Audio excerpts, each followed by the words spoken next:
Good evening, everyone. It's 6 p.m. I'll go ahead and call the meeting to order.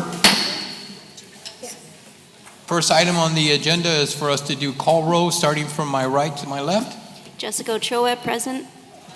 Carlos Margo, present. Alisa Peña, present. Rosalba Hernandez, present. Celso Gomez Jr., present.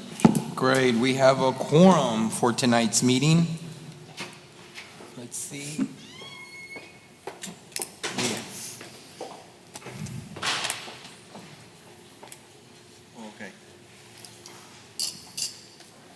Okay, we have another board member joining us. You can go ahead and state that you are here.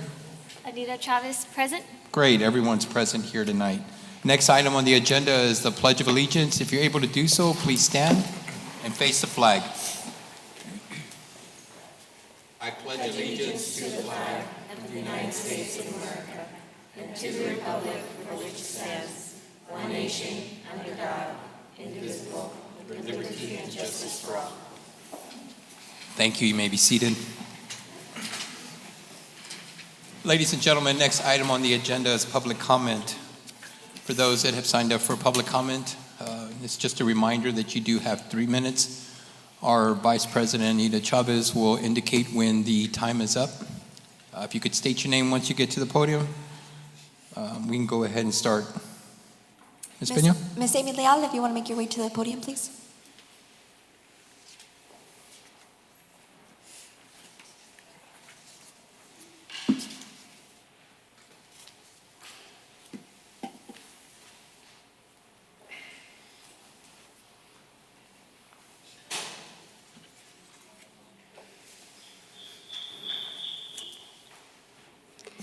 My name is Amy Leal.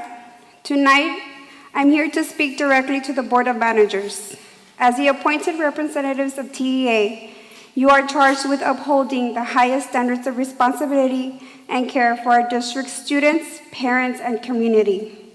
I am here to ask you to consider the real lasting impact that your decisions have on the lives of our children and the future of this community. Each of you carries an important duty, and that is to ensure that the decisions made in this district benefit our children, teachers, and families. Tonight, I ask you to reflect on that duty as it relates to Flores Elementary and our principal, Mr. Leroy Garcia. His absence from our school has disrupted the foundation of trust, security, and connection that our children rely upon daily. Mr. Garcia's strength lay in the relationships he built with students, parents, and staff. These relationships created a sense of belonging and stability that allowed our children to thrive.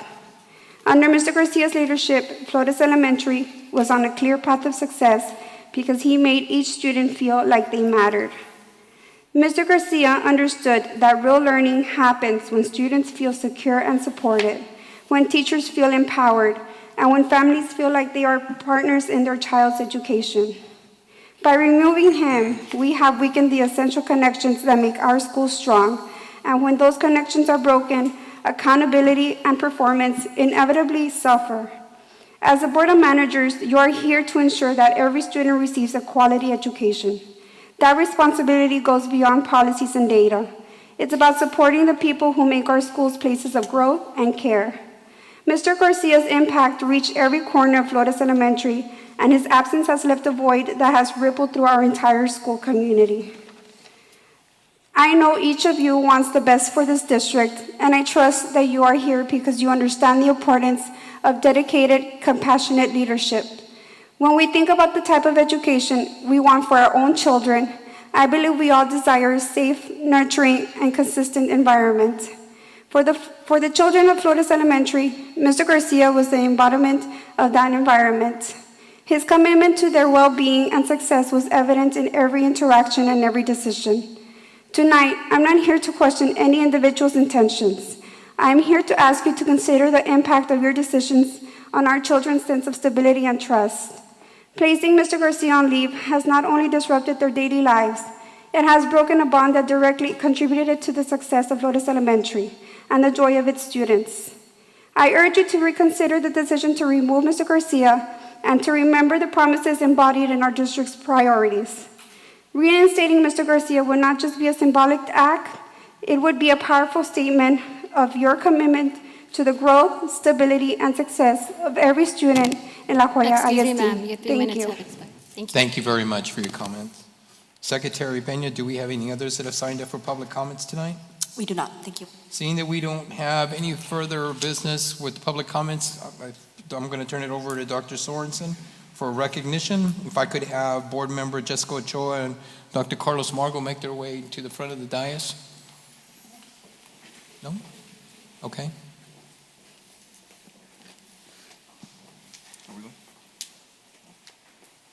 No, excuse me, no recognitions tonight? We'll do the recognition. I don't think there's any staff present. Okay. We'll just take their pictures anyway. No, I'm just kidding. I'm just kidding. Okay, go ahead and you may proceed, ma'am.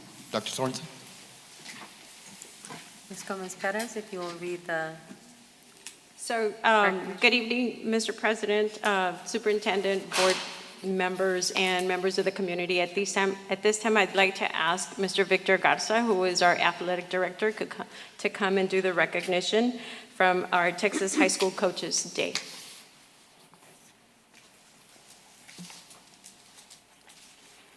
Good evening, Mr. President, Madam Superintendent, board members, administration, and community. On November 1st, we celebrated Texas High School Coaches Day. Thanks to Senate Concurrent Resolution 38, passed in the spring of 2023, this day is dedicated to recognizing the incredible impact high school and middle school coaches have had on our students and our communities. Billy Graham once said, "Coaches will impact more people in 1 year than the average person will in an entire lifetime." And that is why it is so important to celebrate the incredible contributions to our high school and middle school coaches across the state.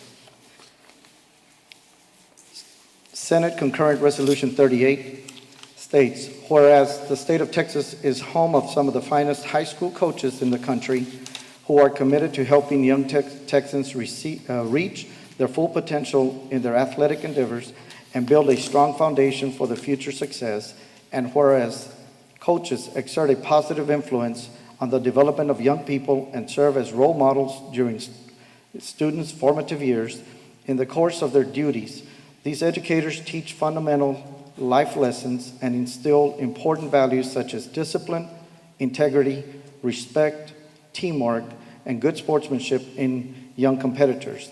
Moreover, coaches help establish and maintain the vibrant culture in high school sports, which enriches the educational experience for all students and strengthens the school's connection to the wider community. And whereas playing an integral role in the secondary education, high school coaches of the Lone Star State are truly deserving of recognition for the positive guidance that they provide to students and for furthering the state's proud tradition of athletic excellence. Now, therefore, be it resolved that the 88th Legislature of the State of Texas hereby designated November 3rd, or the first Friday in November, as Texas High School Coaches Day, and commend all associated with the Texas High School Coaches Association for their dedicated efforts, and be further resolved that in accordance with the provisions of Section 391.004 Government Code, this designation remain in effect until the 10th anniversary of the date this resolution is finally passed by the legislature. We celebrated last Friday, Texas High School Coaches Day. We honored them with a good lunch, and I do give thanks to all our 302 coaches in our staff. Thank you, Coach. We appreciate everything they've done. A round of applause for our coaches, please. Coach, just so that you know, I'm very appreciative for all the work that not only you, but our coaches do in the mornings, in the evenings when everyone's asleep, in the mornings when people are getting to work. We know that tirelessly they're dedicating themselves to our students, not only in our classrooms, but outside our classrooms as well. So thank you for that, and please convey that we're very grateful for everything they do for us. Do we have any other comments from the board? Seeing that we have none, Dr. Sorensen, again, thank you very much, Coach. Thank you. Thank you. Thank you very much. All right, Dr. Sorensen, our next item on the agenda is 6.1, Systems of Great Schools Update Quality Seats Analysis presentation by our executive team. thank you, President Alvarez. So last year, I had introduced a really great initiative that we were leaning into as a district.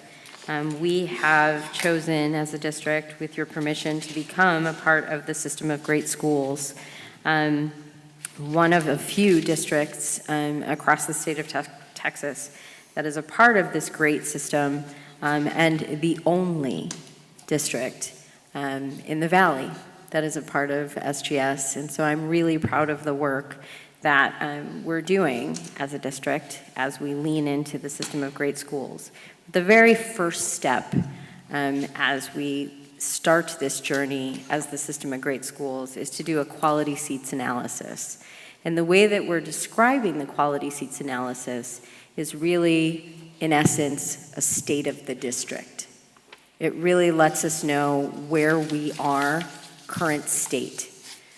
We, next week, are asking our schools to do a state of the schools, where every school in our district is going to host parents to let our parents in their individual communities know where they are in terms of their data and where they are in terms of their progress. And so we felt it our responsibility to let our district know with our quality seats analysis, as we got our data back from our QSA, quality seats analysis, where we are as a district.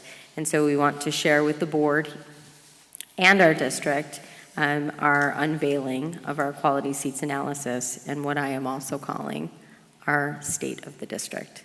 So I'm going to turn it over to the team that will walk you through the various parts. President Alvarez, I'll defer to you and the board, because there are different sections, whether you guys want to pause after each section and ask questions, or if you want to wait to the end. So President Alvarez, I ask you how you want to Members, proceed. how would you like to proceed? We do have a couple of items under agenda item number 6. Do you want to ask questions following each item, or would you prefer we wait to the end? I would say if there are questions after each item. After each item. We okay with that? Okay, unanimously we'll go ahead and wait. So as as each of these agenda items is presented to us, we'll ask questions to the presenter, if that's okay. Okay, because within 6.1, there are different sections. So if the board wants to interject and ask them questions, because there's questions on different sections, feel free to interrupt and ask questions as President Alvarez directs.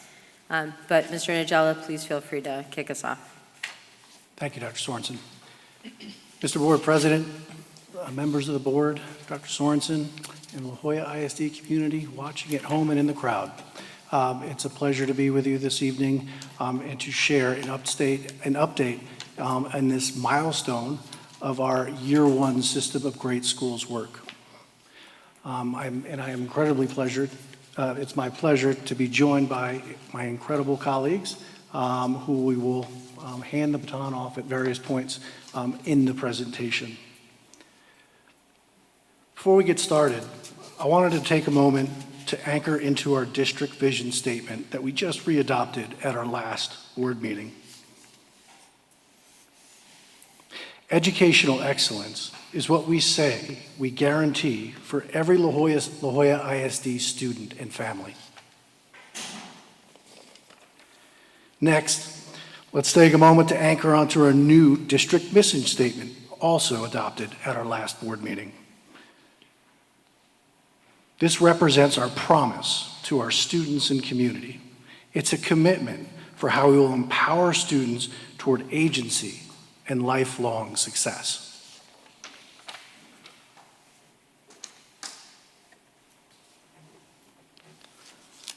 This year, La Jolla ISD joined the System of Great Schools Network.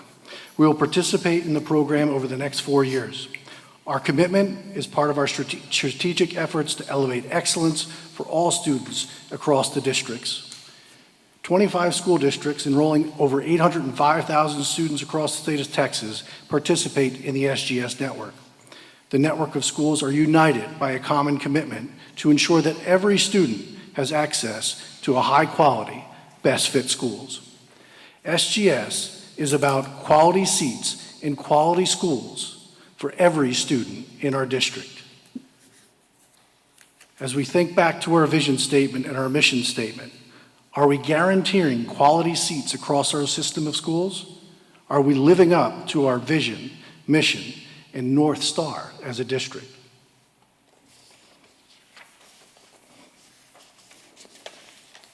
The quality seats analysis is a critical step in the annual school planning process. It's not a one-and-done data report. A QSA will be generated each year that we're a part of the SGS network so that we can continuously learn about our district as a system of schools and inform decision-making. It brings together key data points that represent, as Dr. Sorensen said, the current state of the school district, and it will inform strategic moves ahead. At the district level, the QSA illuminates the most important trends shaping our works and helps identify opportunities to ensure every La Jolla ISD student is in a high-quality, best-fit school. Again, it helps answer the question, are we guaranteeing quality seats across our system of schools? Are we providing educational opportunities our families want, need, and deserve? Are we living up to our vision, mission, and North Star as a district? With the quality seats analysis, we start the strategic planning process by seeing where we're at in our current system. So the quality seats analysis data was collected across a number of sources. It includes our TAPER reports. It includes our accountability ratings from 2022, 2023, 2024, our verified accountability ratings. It includes a look and analysis of the types of classroom assignments we give our students in grades K through 12, in math, in reading. And it includes walkthroughs of our campuses and classrooms in reading and math at all grade levels at 15 of our campuses, and observations of how our professional learning communities operate. Quality seats analysis is essential for our annual school planning process. It establishes a single source of truth on our current performance.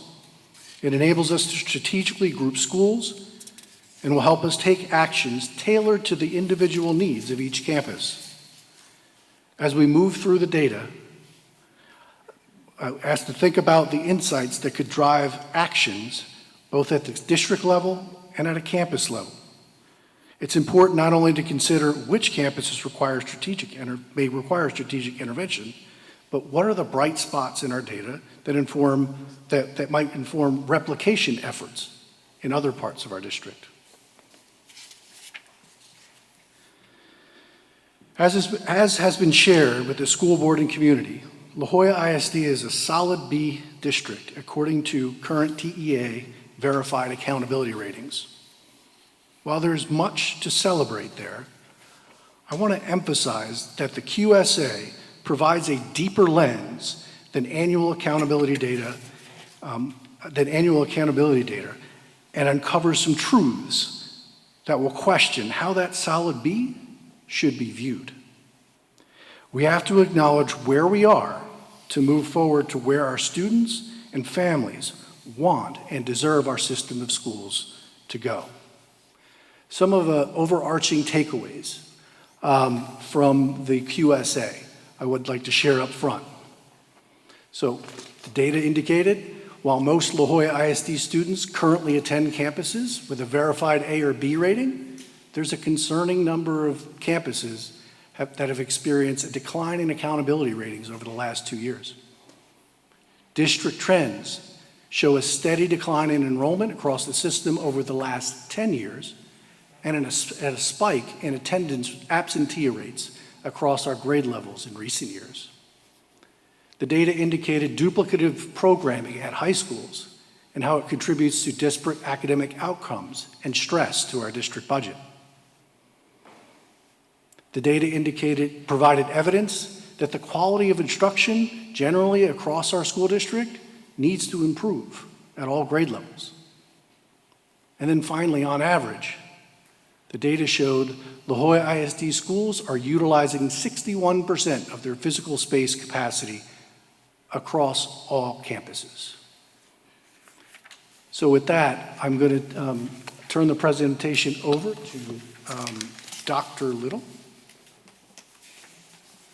who will talk about academic data. Thank you. Good evening, board and superintendent.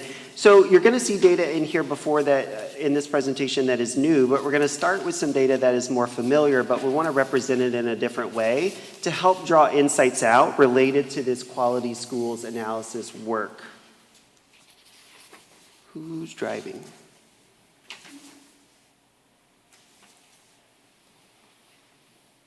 Sorry, it disappeared from the computer.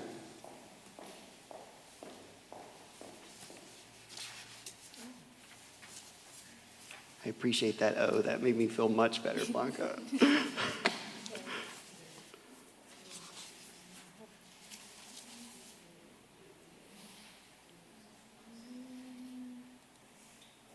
Perfect. Thank you. Yeah, good. All right. So we're going to start with some STAR data. Again, data that we've shared, but this is a different representation. You're going to see elementary on this slide, then we'll look at middle and high school. A couple things just to orient us to the slide format. This like yellow dotted line going across the middle of the slide is the Texas state average for last year. Specifically, across Texas, as we look at elementary schools, so this is all grades, all STAR test, how many students were at meets or above, and that was 46%. We've then stacked our schools from lowest performing to highest performing on this chart, so you can see that variation across La Jolla ISD elementary campuses. We've got about 9 elementary schools that actually outperformed that state number of 46%, but that leaves more than half of our elementary schools that are under that line. The big takeaway that we've got to start to grapple with is what is happening at our highest achieving schools that we can then think about replicating, duplicating, or scaling across the district to make sure there are quality seats for every student at every school.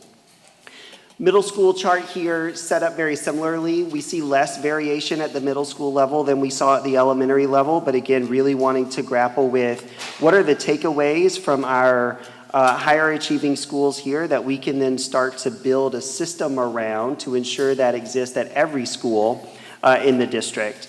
And then for high schools, we actually see something pretty jarring here. If we look at the two highest bars here, over 80%, those are our two specialty schools, Thelma and Jimmy Carter. But then we also have to recognize that that means our comprehensive high schools are having a very different experience. And so this really starts the call to action for us, which we will unpack throughout much of the rest of this presentation to really understand what do we need to start asking of ourselves, what do we need to start grappling with as a system, a district, and a community to ensure that just because you're at a comprehensive high school isn't relegating you to half the results that students are getting at one of our specialty schools. How do we just make that the norm and the promise across the board? Chief Gomez Perez is going to come up and really unpack some more high school data for us, and then I'll be back to look at some classroom-specific data. Thank you. Good evening again. So as we're looking at what we were doing with our quality seats analysis and looking at the data at the different levels, so we want to continue looking at our high schools and looking specifically at our AP and our ACT data. So how is it that we have at some schools some of the systems of support and structures that we can replicate at the other schools that we have? And so looking at our AP data, and so on average, when you look at this graph, it'll show you that nearly 11% of the high school students are passing at least one of those AP exams. So we're putting a big emphasis at all of our schools, most of the schools, in the participation rates. But even though in some of those participation rates, as they are high, we are still looking at our students not earning the scores that they need to in order for them to be earning that college credit. So you want to look at these, that participation does not necessarily correlate to those high numbers as earning those college credits. So we have some of the schools that are, and so we need to look at the replication at the schools that are earning those high participation rates. ACT, when we look at those ACT scores also, and as defined for our quality seats analysis and passing. So we're looking at participation again being high participation rates, but we are not getting our students ready for that post-secondary education that we are promising our families and our communities to be happening in our classrooms. As we continue to improve instruction in our classrooms and working towards those high quality instructional materials at each one of those classrooms. So we are going to build those systems of support that all of our comprehensive high schools and our specialty schools need in order for them to be successful on the ACT exam. So when we are looking at ACT and AP exams, so that also correlates to our CCMR data and our graduation rates. So looking back at graduation rates, we are graduating our students, but are we graduating our students to be college, career, and military ready? So when we look at that in our ACT and our AP exams, we are not delivering on that. When we look at specifically our college ready numbers that we're earning for our CCMR. Our TSI exam is also a college entrance exam, right, that our students are taking and are not being successful. So students are experiencing higher success rates at our specialty schools, Jimmy Carter and Thelma Salinas Early College High School. And so what are the systems and supports that they have in place that we can be replicating at all of our other schools in order for all of our students, regardless of what space they're occupying in which one of our high schools, they're all being successful in earning those college credits, passing ACT, and being able to pass TSI so that when they leave us, they are not having to take those remedial classes at the university level. And so we want to ensure, because right now across the district, when we look at the class of 2024, we only had about 20% of our 12th graders that were meeting both the TSI math and ELA criteria in order for the students not to be taking those remedial classes at the university level. So STC, every school year, our dual enrollment program is big in our district. And so STC, they always do every year success metrics analysis of how our schools are doing with the dual enrollment. And so when you look at the different colors here, it's just like a traffic sign. So red is stop, green is they're moving forward, and yellow is, kind of go slow type of thing. And so you look at those numbers, and when you look at those numbers and you look at where do we have all the greens, which is where we want all of our different spaces that are offering dual enrollment, we want them to be in the greens. And so right now, when we look at last year's data, Jimmy Carter Early College High School is the one campus that has greens across all of those success metrics. And we want to be able to look at what is Jimmy Carter doing with their systems of support that we can offer to all of our students in all of our spaces so that they can be successful, because that's what we want. We want our students to be academically ready and be ready for that post-secondary. The biggest thing here that you want to look at also is, we all know about academic probation, right? When we're taking college courses and we're failing too many courses, and it places students on academic probation. So if you look at that particular success metric there, we only have, again, one campus where the percentage of students on academic probation is low. So what are we doing in all of our classrooms, in our math classrooms, ELA, social studies, in order for us to be able, for our school students to be successful in those classes so that they are not earning those failing rates in their dual enrollment classes? And so what are we doing? We want to establish those systems and supports at all of our spaces that we have dual enrollment. So in order for our students to be successful in their academic work, whether it's on STAR, ACT, AP exams, our dual enrollment class, we need our students in the classroom, right? If they're not sitting in our classrooms, then they're not going to be doing the learning that they need to in order for that success. So when we look at attendance rate for last school year, these were our attendance numbers for last school year, and you can see the bars highest being at our elementary level with 93.8% for last school year. And so we have every week we are sending our schools their attendance percentages so that they're measuring those. And then we've also put in place some of the support structures that they need to be doing. If you have 2 absences, you call home. You have 3 absences. What are the things that we're doing in order for our attendance rates to be higher than where we're at? So, but along with attendance rate come our chronic absenteeism. And so when we're looking at chronic absenteeism is the percentage of our students that are not sitting in their classes at least 90% of the time. And so in any given time, so if we look at last school year, which is the 23-24 school year, right? We had, the students were afforded, if they wanted to be in class at least 90% of the time, they could only be absent 17 times. Anything about above 17 days, then the student is considered chronic absent, or that he is a chronic absentee student. So what are we doing in for these cases so that our students are sitting in the classroom? At the high school level, it changes a little bit more, because if they're not sitting in a particular course at least 90% of the time, then they're not going to earn that credit for that course, which in turn is not going to allow them to graduate from high school because they're not earning all of their credits. And so when you look at this, and you're going to see some maps later on how the classes, on how the schools are performing. So you want to look at, if you see a campus like Flores Elementary, where they have 29% of their students that have missed more than 90% or more than 10%, right? So they're chronically absent, compared to where we have Clinton Elementary, where they're doing a better job of keeping their kids in class. And so we want to look at what is Clinton Elementary, what is Escandon Elementary with that have a low percentage of chronic absenteeism, so that we can then take those structures, those supports, those strategies that they're doing, and taking them to schools like Flores and Benavides Elementary, where they have that chronic absenteeism. Those percentages are higher.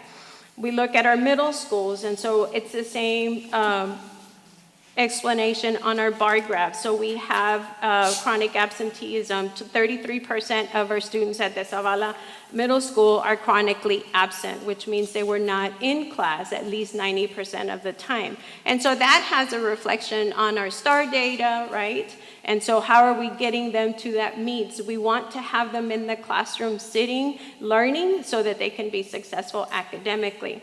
And then you're going to look now at our high schools. And so when we look at our high schools, and we looked at how they were doing on STAR, how they were doing on ACT, how we were doing on our AP scores, and then you look at chronic absenteeism, and you look at schools like Palmview High School, where 53.9% of their students are chronically absent. They're not sitting in their classrooms learning. And so how can we get them in class so that they have a higher ACT score, so that they can pass their AP exam, so that they're successful on TSI? And those are the systems and supports that we want to look at. What is Thelma Salinas doing to have the kids in the classroom so that we can replicate those supports, whether it's the counseling, our social workers, our truancy facilitators, all of the different resources that we have at our campuses, so that we can help them and build those systems and get better at what we're doing. Discipline. So middle schools in La Jolla ISD have the highest percentage of students involved in discipline incidents. And so when you go back to chronic absenteeism, the middle schools generally across the board are anywhere between 20-30% chronically absent, right? And so we looked at how are they doing there? Why isn't that they're not coming to school?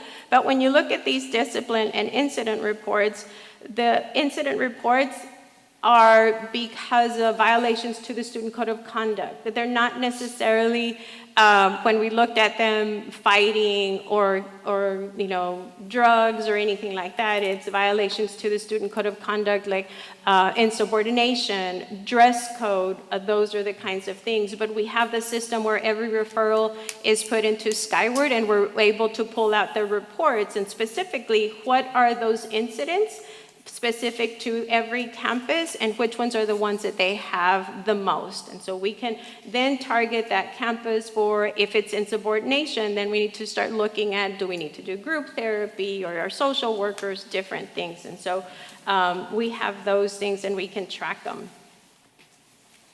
I had a couple questions, if you don't mind. Nope. Go ahead and proceed. One of my questions was, when you're comparing Jimmy Carter, Therma Salinas versus the comprehensive high schools, you were mentioning that we want to see what's going to be, what is Jimmy Carter and Therma doing different to see how we could kind of replicate that in the other 3 high schools. When do you think we'll be hearing that sort of presentation to see that data? So we're doing those analysis right now, and hopefully we'll be able to, not hopefully, but we will bring a presentation to you on November the 20th on some of that analysis that we did, so that you can have a little bit more insight on some of the supports and structures that they have, and then how can we align those. Okay, perfect. And then the second question was for the chronic absentee that we see in the different schools at different levels. Do we do anything about reaching out to those families, parents? Do we keep track of that? Do we see, the reasons why these kids aren't coming in? And do we have that data as well? So we have a tiered system of support that we do, and so we call it our tracking form, and so it's in our handbook, and so it's like after 2 absences, the teacher calls, and so the teacher has a call log on where they're communicating with the parent, and the tier 2 is, okay, now I'm having a conference with the parent and the student on what it is, and then we start building those supports with counseling, with our social workers, with our behavior specialists at the elementary, and so there are different levels of support that we're offering our campuses. And there are in some cases that, after we call the parent in tier 1, we jump straight to, okay, we need to refer to counseling services depending on the situation, why they are being absent. And so we have that in place, yes. Okay, thank you. And I would also add, Ms. Chavez, that one of the things that the team is actually starting to do is going out and meeting with the high school teams. And so the cabinet, along with the executive directors, have actually begun to do the shoulder-to-shoulder work of meeting with the administrative teams, the counselors, all of the assistant principals, the principal, and all of the supports to walk them through kind of what we're calling the workshop model of the whys, the what next, the how do you do this, the how are you monitoring, the how are you tracking, because sometimes helping people put those systems and structures in place takes some coaching. If this is not work that our campuses have done before, this feels new. This feels a bit like we're monitoring a lot, and we are, because when you have a 50-some% chronic absenteeism rate, it requires central office to do some intervening. And so we're stepping in. And so the team has gone out to do some visits, especially with our high schools first. Our executive directors have also done some campus visits, but we're going to continue to do that shoulder-to-shoulder work because we want to support first before we go directly to accountability. But it's kind of a both and. Perfect, great, thank you. Dr. Sorensen, kind of along the same lines around attendance, do we have a uniform tracking system for attendance, 1, and then 2, my other question is, do we already have in place policies and procedures that need to be followed on a daily basis, right? Is that also uniform? So we do have an attendance/truancy manual that we updated this school year because it was kind of a little bit different. We had one for truancy and one for attendance, and so they go hand in hand, so we combine that. And so that attendance manual has already gone out to the campuses to where it outlines what are the steps that we need to be taking, at what time we need to be taking, who's doing the taking, and all of those stuff. We've also included in there in that manual, we have a section that is designated just for the campuses should be establishing a campus attendance committee. And so they need to, what is the data that they need to be bringing into that committee meeting so that they can review? And then what are the actions that they need to be taking at the campus level so that they can be working on improving their attendance? And so it's outlined for them with the forms, everything that they need. Of course, Skyward is where we take our attendance, and so we have our different times. ADA for elementary is at 9:30, and then at 10:30 is for our secondary schools. And so at that time, attendance clerks have certain things that they need to be doing. If the kids are not there, there are some schools that start before, calling the parents, hey, so-and-so is not here. And so we've been meeting a lot with our attendance clerks because they are that front line on taking that data and that uniform system on Skyward and making sure that we're doing that correctly and that we're all on the same page when it comes to all of the data part of the attendance. Yes. And so again, I would, two things. One, we are doing an on-ramp of support first for our campuses. And so we feel really strongly that since we are leaning in, we're really taking this first semester to do some shoulder-to-shoulder and hand-holding and building up capacity around this first semester, because this is also the first time that the district has looked at it through a chronic absenteeism lens. If you look at the two slides and you hold them up, next to each other, you look at an attendance rate, and for a long time, the district has looked at the lens through, well, our attendance rate is 93%, and so we felt comfortable, right? Well, now we're talking about the lens of chronic absenteeism, and that's a very different lens. Now we're talking about percentage of kids who are not here at least 10% of the time. They're not here, and if they're missing class, well, we need to know who's missing, where are they, and what do we need to do to get them here. And that's a kid by kid by kid by kid intervention system that schools have to put into place. And then you have to design interventions based upon what each individual child needs, which requires a system of support. And so we're taking time this first semester to work with campuses to develop those systems of support. Ms. Gomez-Perez, along with Dr. Little's team, are working shoulder to shoulder with our schools to do that. And the multiple people on campuses designed to do that as we then do that support along with accountability this first semester and throughout this year, as we then also start to hold campuses very accountable for the outcomes. They have the closest proximity to kids, and so they're the ones that have to do this work. Yeah, and along those lines, and so developing those systems of supports for our campus as they are needing things or they are wanting to data points or just different reports. And so our data department through Dr. Little's office and Ms. Melinda Flores' office. And so if we're looking at, okay, how do we see kids that have been absent 3 times, can we just click buttons instead of having to run Skyward reports? And so they've set up those reports through Tableau. And so it's made it really easy, not just to look at who are the kids that have been absent 3 times, and we get a list really fast, but then we look at within that same report, are they economically disadvantaged? Are they at risk? Are they homeless? What is military connected? So that now we can be super specific on, okay, if they are homeless, then we need to make sure that we're looking at our McKinney-Vento, and then what are the systems of supports that we have for that population? What are the systems of support? So as we're going through the process on how do we get better at this, and they're needing things, and so we're working on our ends on how do we make it easier for the campus as well to be able to get those supports and provide those supports to our students as fast as they can. Got it. And then on the term of like discipline, along the same lines of my question, is there kind of like policies out there that outline what would in turn cause a student to be suspended or in-school suspension or the different disciplinary actions that are available? So we have our student code of conduct that is aligned to our TASB recommendations. And so we took what was in place in the district, and then at the beginning of the school year, we aligned it to TASB recommendations for student codes of conduct, and that came up for board approval back in August, I think it was, right? And so that was adopted. And so we have at every campus a campus behavior coordinator, which is an assistant principal that we meet with them through our department, through student services. And so we meet with them once a month. And we talk about what are the discipline codes, making sure that we're coding them correctly.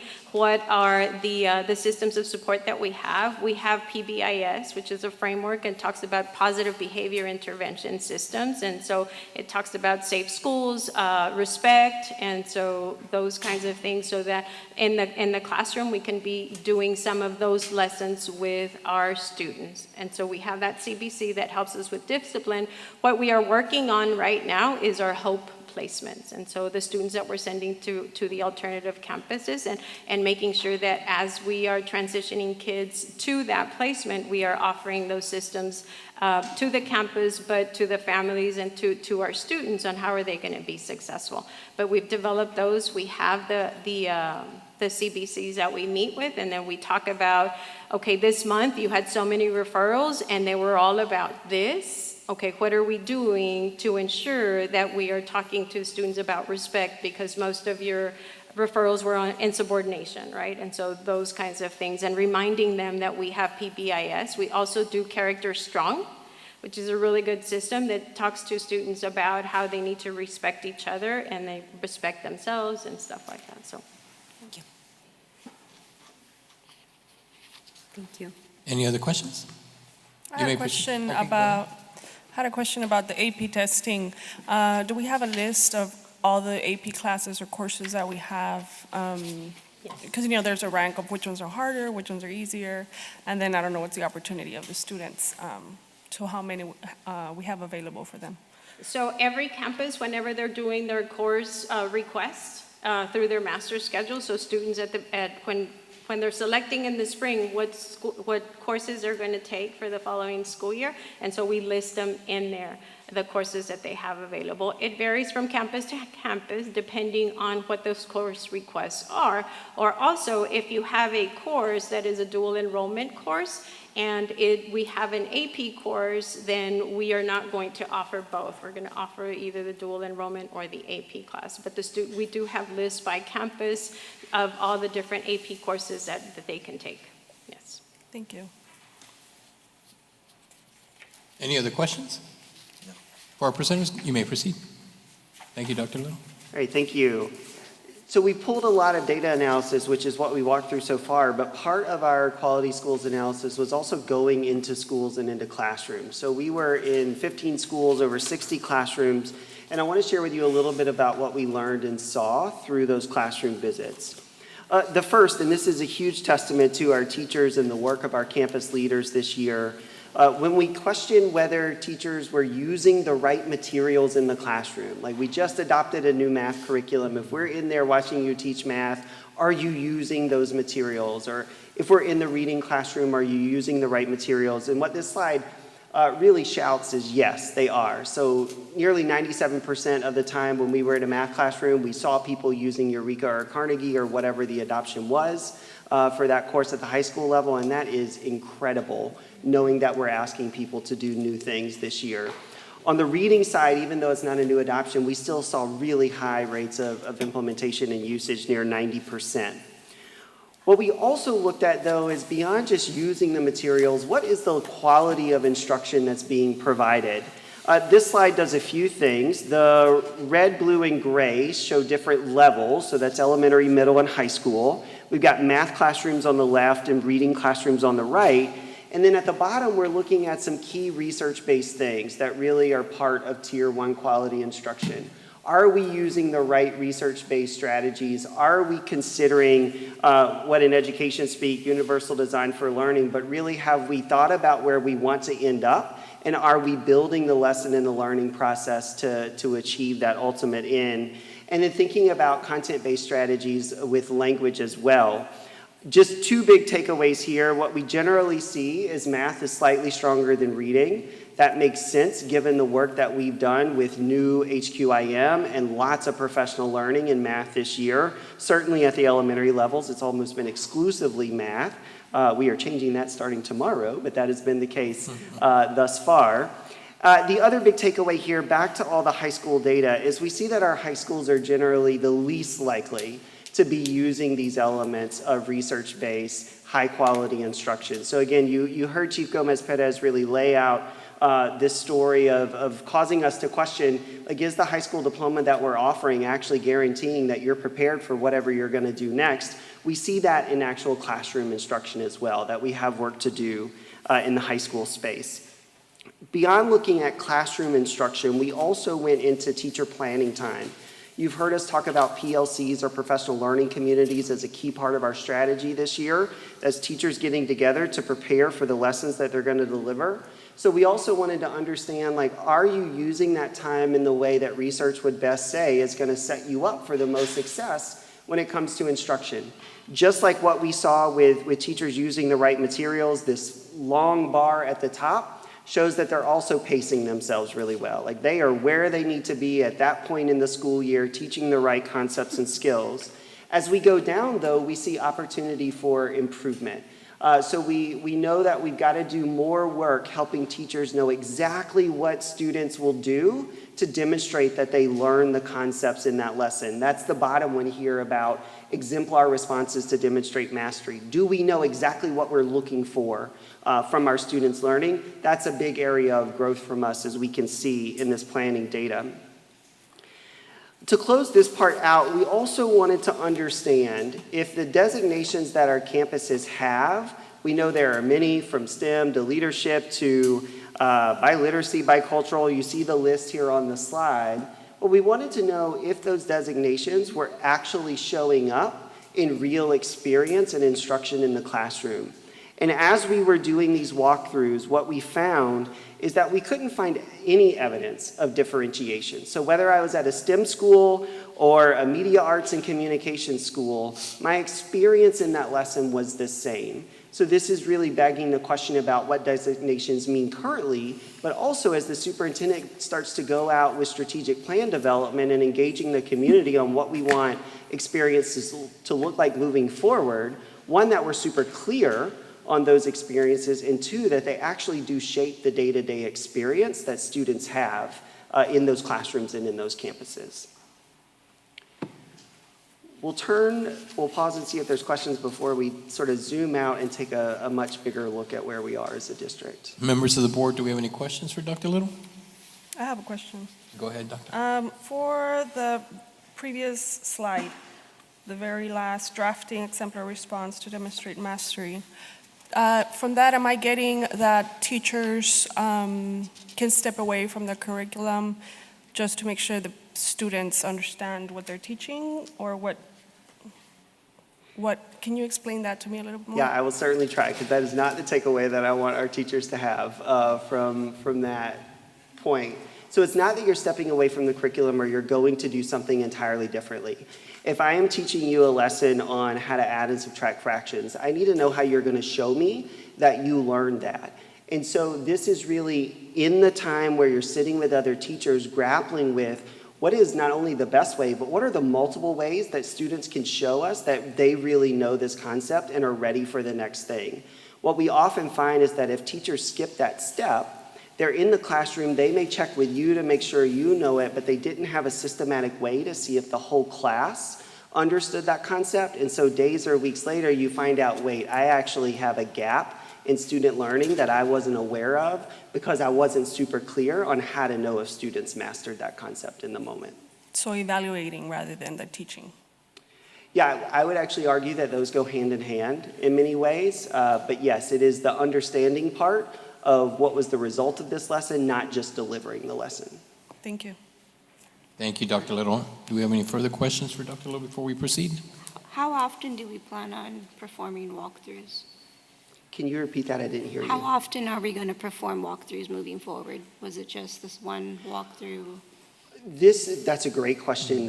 One, my team is in schools all of the time providing support to teachers and to leaders, so that's on a daily basis. This part of the QSA where we sort of had a team go in specifically to look at this would likely happen on an annual or possibly twice annual basis as we're updating the quality schools analysis and as we're updating the annual school plan.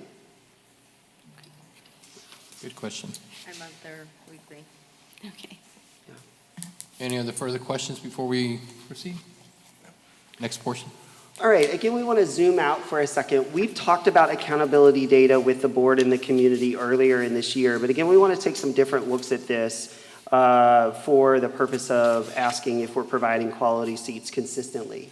This first slide, probably not super surprising. On the left, we see the percentage of our students that are in certain rated schools. So 19% of students in La Jolla ISD are currently sitting in an A-rated school.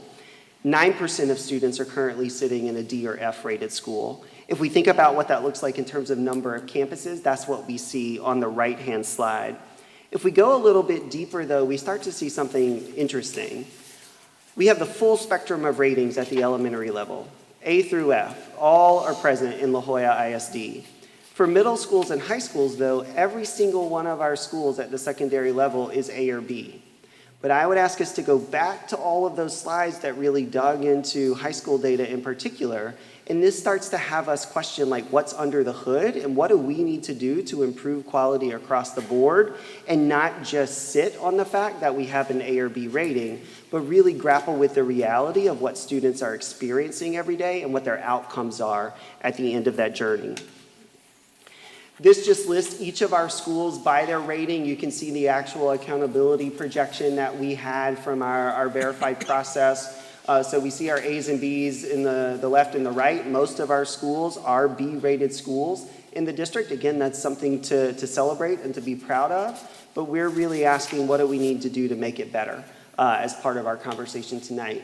And then on the far right, we see the schools that are rated C, D, or F. If we take this one step further, we can actually understand how has that changed over time. So if we look at the last 2 years of accountability data, which schools have improved in that 2-year time period? Those are the strong and steady ones on the left. They either maintained or increased over those 2 years, all the way to those seeing significant decline or are underperforming. And some of these are really hard to accept numbers. Like you see double digits into the 20s and 30s in some cases over a 2-year period. That is obviously not meeting our commitment to educational excellence and is part of what we're doing every day to figure out how to best support those campuses for growth.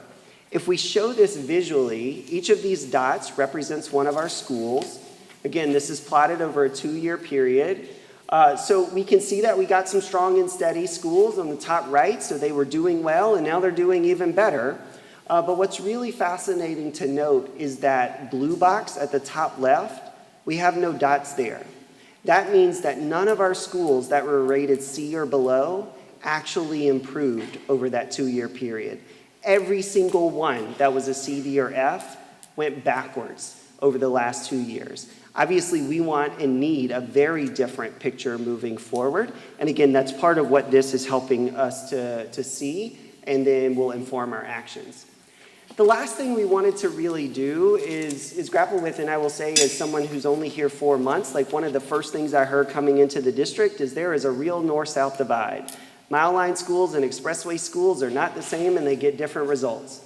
So we wanted to test that. With this data. And what the map can really show is that, yes, there is some grouping in the district. We see in the far north, we've got 2 Ds and an F-rated school. Also in the center, we've got some C-rated schools. But location is not a promise to outcomes in La Jolla ISD, nor should it be. We also have B-rated schools on 7 Mile Line Road, and just off of it, we've got A and B-rated schools in the center of the district as well. So as we think about achievement and as we think about these changes, what this prompts us to do as we start to take action and build that strategic plan is really know what we need to do so that every school is improving in La Jolla ISD and every student has access to quality seats. Again, happy to take questions before we transition to the next part. Any questions? Sorry. I had a question, Dr. Little. In the previous section, how we were looking at, as you said, the data of all the schools, the STAR testing, and seeing how about, 50% or more of our schools are not meeting the state STAR percentage, right? Then now we're seeing how we have a lot of A and B campuses. How is that correlating? Is that because of how the state determines those accountability scores based on just improvement and not necessarily actually meets and above, or where does that? That's exactly right. When Mr. Duque sort of walked through the accountability system a month or so ago, remember there were 3 parts, and the district has really been benefiting from that second part, which is growth data. Now, this last slide shows you that that's not true at every campus in the district, but many of our campuses were showing just enough improvement to be able to maintain those A or B ratings, or in some cases the C rating. But as we've tried to be consistent since August, and we've been presenting this data, is that when we look at absolute achievement at meets or above, none of our campuses have reached the 60% threshold. And when we look at grade levels and contents, it was only 8th grade math that has yet to hit that mark. So from like actual on-grade level readiness and achievement, we have significant work to do in the district. The accountability system has been favorable to the district thus far, but that in many ways is masking the reality of actual outcomes in La Jolla ISD. Perfect. And then your second part of that response kind of answered my second question, because I would say, well, how would the score look if we weren't using the improvement factor, we were using just the meets factor? So then we probably won't be having all those A's and B's. It wouldn't look like this, Right. to be quite frank. So many more of our secondary campuses would look like the elementary span, where we would have C, D, and potentially F-rated schools. I don't think we would actually have F-rated secondary schools, but there would be much more variation than we're currently seeing. Thank you. Do we have any further questions for Dr. Little before we proceed? No. Thank you for the clarification on the perception that people have that where you live affects your score. So thank you for the clarification on that. That's what I'd always heard, that if you lived in a certain area that your schools were going to perform poor. But I appreciate the explanation that you shared with us.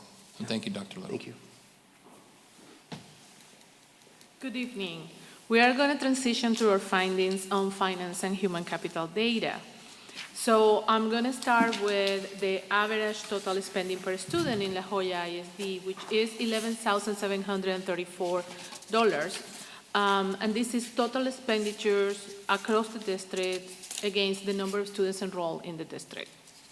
If you see the graphic, however, you see the difference between our elementary schools and our secondary schools can reach nearly $1,000 higher than in comparison for average spending per student. Finally, I want to emphasize the piece on special education. We have a total of 14.3 students identified on special education, which drives 8.76% of total expenditures in this area. However, I want to say that the average of students identified in special education in the state is only 10.5%. So this is showing us that we are over-identifying our students and the impact that this has on our budget. And now, Ms. Miller. We are going to switch gears to teacher evaluations. In La Jolla ISD, our leaders use the T-TEST, our Texas Teacher Evaluation and Support System. This tool is used to help improve teaching practices through giving teachers continuous feedback. The T-TEST rubric is based on 4 domains. These domains are planning and lesson internalization, instruction, learning environment, and professional practice and responsibility. Once the principal has done observations and feedback with the teachers, they are placed in 5 different tiers. The first tier is improvement needed. A teacher at this level struggles to meet the standards of high-level teaching in their classroom. If you look to your left, you're going to see that in La Jolla ISD, we do not have any teachers that are in the improvement needed tier. The next one is developing. This level represents teachers who are partially proficient at giving high-level instruction. In La Jolla, we have about a little over 5% of our teachers in the developing tier.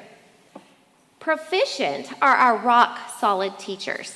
These are teachers that are proficient in high-quality instruction, and they are growing all students in their classroom. In La Jolla, you see that we have a little over 71% of our teachers in that bucket. The next tier is accomplished. These are our rock star teachers. They are growing all students, and they are showing consistent, high-quality teaching in their classrooms. We have about 23% of our teachers And then distinguished are your unicorns. These are our teachers that are our high-quality rock stars who are not only growing their students, but they're growing students outside of their own classroom by growing other teachers. We have just about 0.4% of those teachers.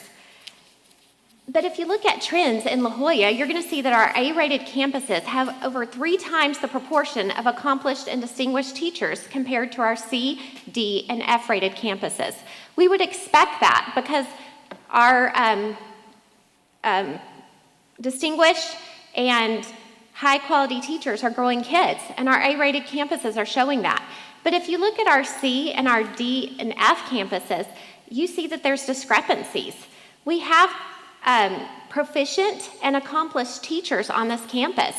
But what did we say proficient and accomplished teachers do? They grow all students in their classroom. But our accountability ratings are not showing that we're growing all students on these campuses. T-TEST is meant as a tool for growth. It is not a got you. And these ratings are designed to guide teachers on a pathway of continuous improvement with a focus on professional development so that they can move from one tier to the next tier. So we have to ensure that we're rating our teachers appropriately so that they are on the path to get what they need to grow in their own lesson planning, in their internalization, in their learning environment, in their high quality instruction, and in turn, the students in La Jolla ISD campuses will also grow in their academic journey. Do you have any questions? Members of the board, do we have any questions for Ms. Miller? In the schools that are rated C and D, do we see high turnover? No, we do not see a high turnover. There may be a couple that are our F campuses where we do see a higher turnover than our A and B campuses. So no real correlation. Okay. But not a huge turnover. Yes, ma'am.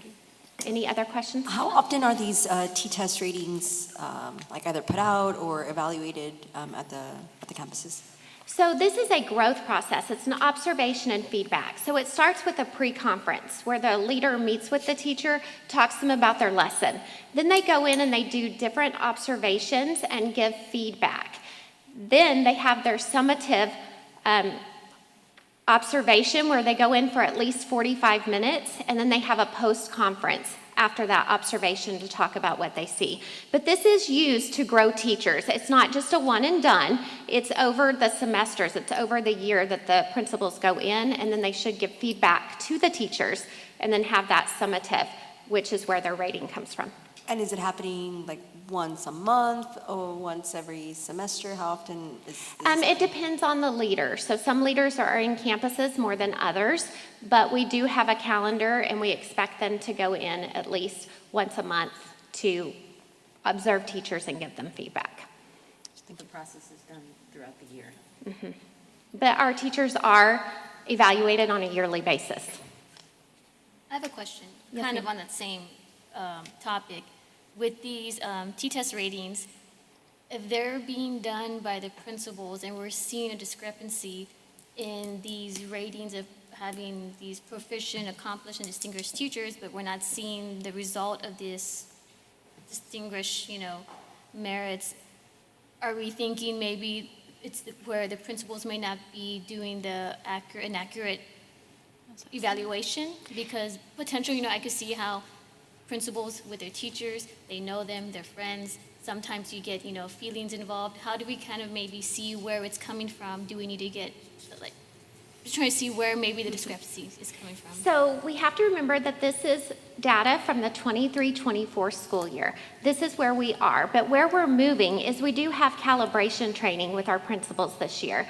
So they are digging into the rubric. They are looking at what makes an improvement needed teacher. What do we see in a classroom of a proficient teacher? What do we see in the classroom of a distinguished teacher? They're also doing learning walks together. So walking into classrooms and then walking out and rating the teachers so that we're calibrating to ensure that we place our teachers in the right tier.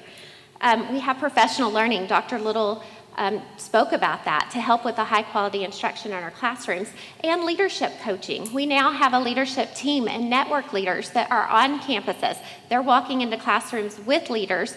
They're calibrating on T-tests with them. So we do have things in place for the 24-25 school year. So these are things that we didn't have then? These are things, yes, because this is data from last year. This is where we were. In the future, this is where we're going. Thank you. And in addition, Ms. Chavez, I would also add that we all engaged as a executive leadership team and cabinet executive leadership team in TPEST training, where we all learned together and calibrated together on principal professional development and principal evaluation, so that we as a leadership team were calibrated on how do we evaluate our principals, so that we could coach them as they evaluate teachers, so that we could all be calibrated on evaluating principals. Do we have any further questions for Ms. Miller? Ms. Miller, is that your team to my right, your left? No, that's not. That's Oh, Dr. okay. Little. Well, we're all a team, right? Mr. Little, No, I saw them ISD, waving, but like they're Dr. they Little. all got it over here. I They don't know. all got it, Yeah, too. they all got it. That's why I'm like, I was watching them and I could tell that they were agreeing with what your responses to the board. So thank you for that. Ms. Gomez-Perez? Okay, so it's not gonna, oh, no. So we are going to transition to our enrollment data. So as we are talking our quality seats analysis and the data that we are presenting, so we want to look at where have we been in the last 10 years. We have been doing a lot of things in the last 10 years, right? But a lot of it has been staying the same regardless of the enrollment that we've had. So when you start looking at overall in the last 10 years, we've lost about 20% of our student enrollment. We've gone from the 29,000 plus to 23,000. So it's a little over 5,600 students that we've lost in the last 10 years overall in the district. When we start looking at per grade level, so we look at pre-K all the way to 12th grade, and so we have some anomalies here. Pre-K, there's a growth, but we did not have pre-K 10 years ago, and so now we do. So you see that big bar graph right there for pre-K. And then you also start looking at the end, and so 10th, 11th, and 12th. Historically, we have students that leave during our middle school years and then come back during our high school years, and for several reasons when we interview students, it's athletics, it's fine arts, it's the dual enrollment programs that we have. And so all of these kids are coming back to our school, so we want to, again, make sure that we are providing the best education that we can for our students, because they're coming back to us for those great opportunities that we have in the district, and we want to make sure that we are preparing them not just for STAR, but for all of their post-secondary education when they leave us, and all of those post-secondary exams and things like that that they need. We also look at per campus. Again, we have that anomaly. We have Camarena Elementary that opened within the last 10 years. So we want to see they have that growth of 15%.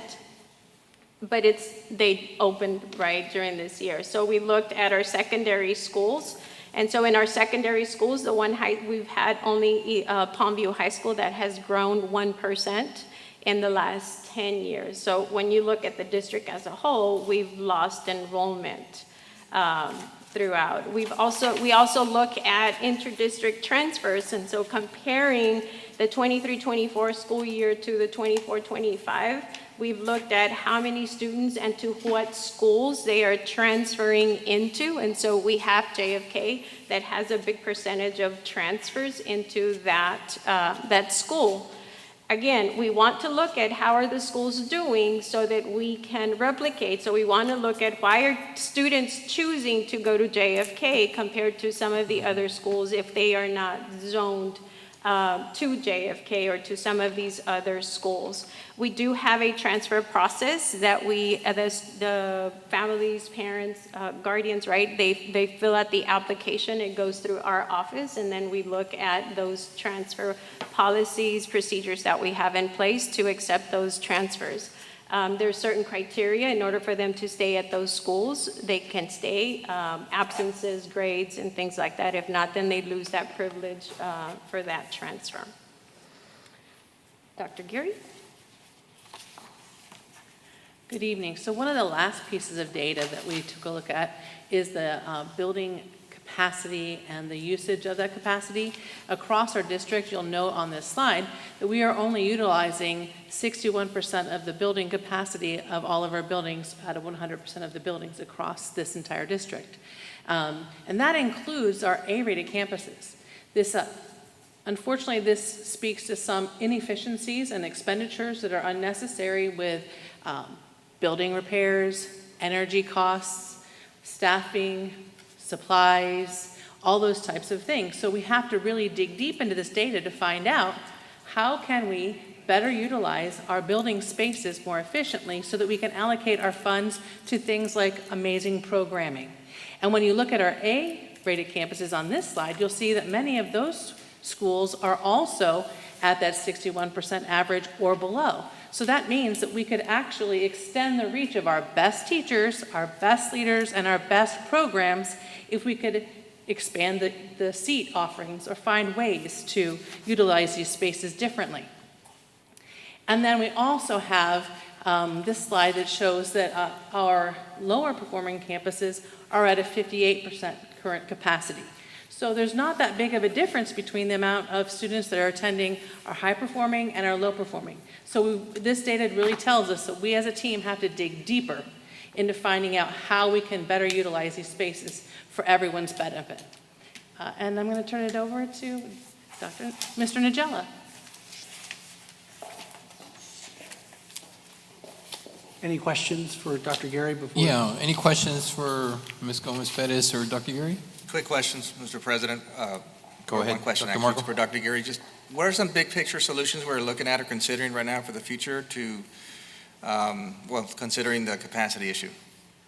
At this point, we're just in the beginning stages of assessing to see where are the patterns, where are the best programs, how can we better use the spaces. And that is part of actually some of the next steps that Mr. Nagella is going to speak to. But that is one of the next tasks of this team, is to take all this data that we've gathered and make some of those, ideate some of those decisions. Thank you. Dr. Gary, I have a question. Was 60, don't take off yet. Is 61% alarming to you that we utilize buildings campus-wide? Is that alarming to you, or is that pretty average?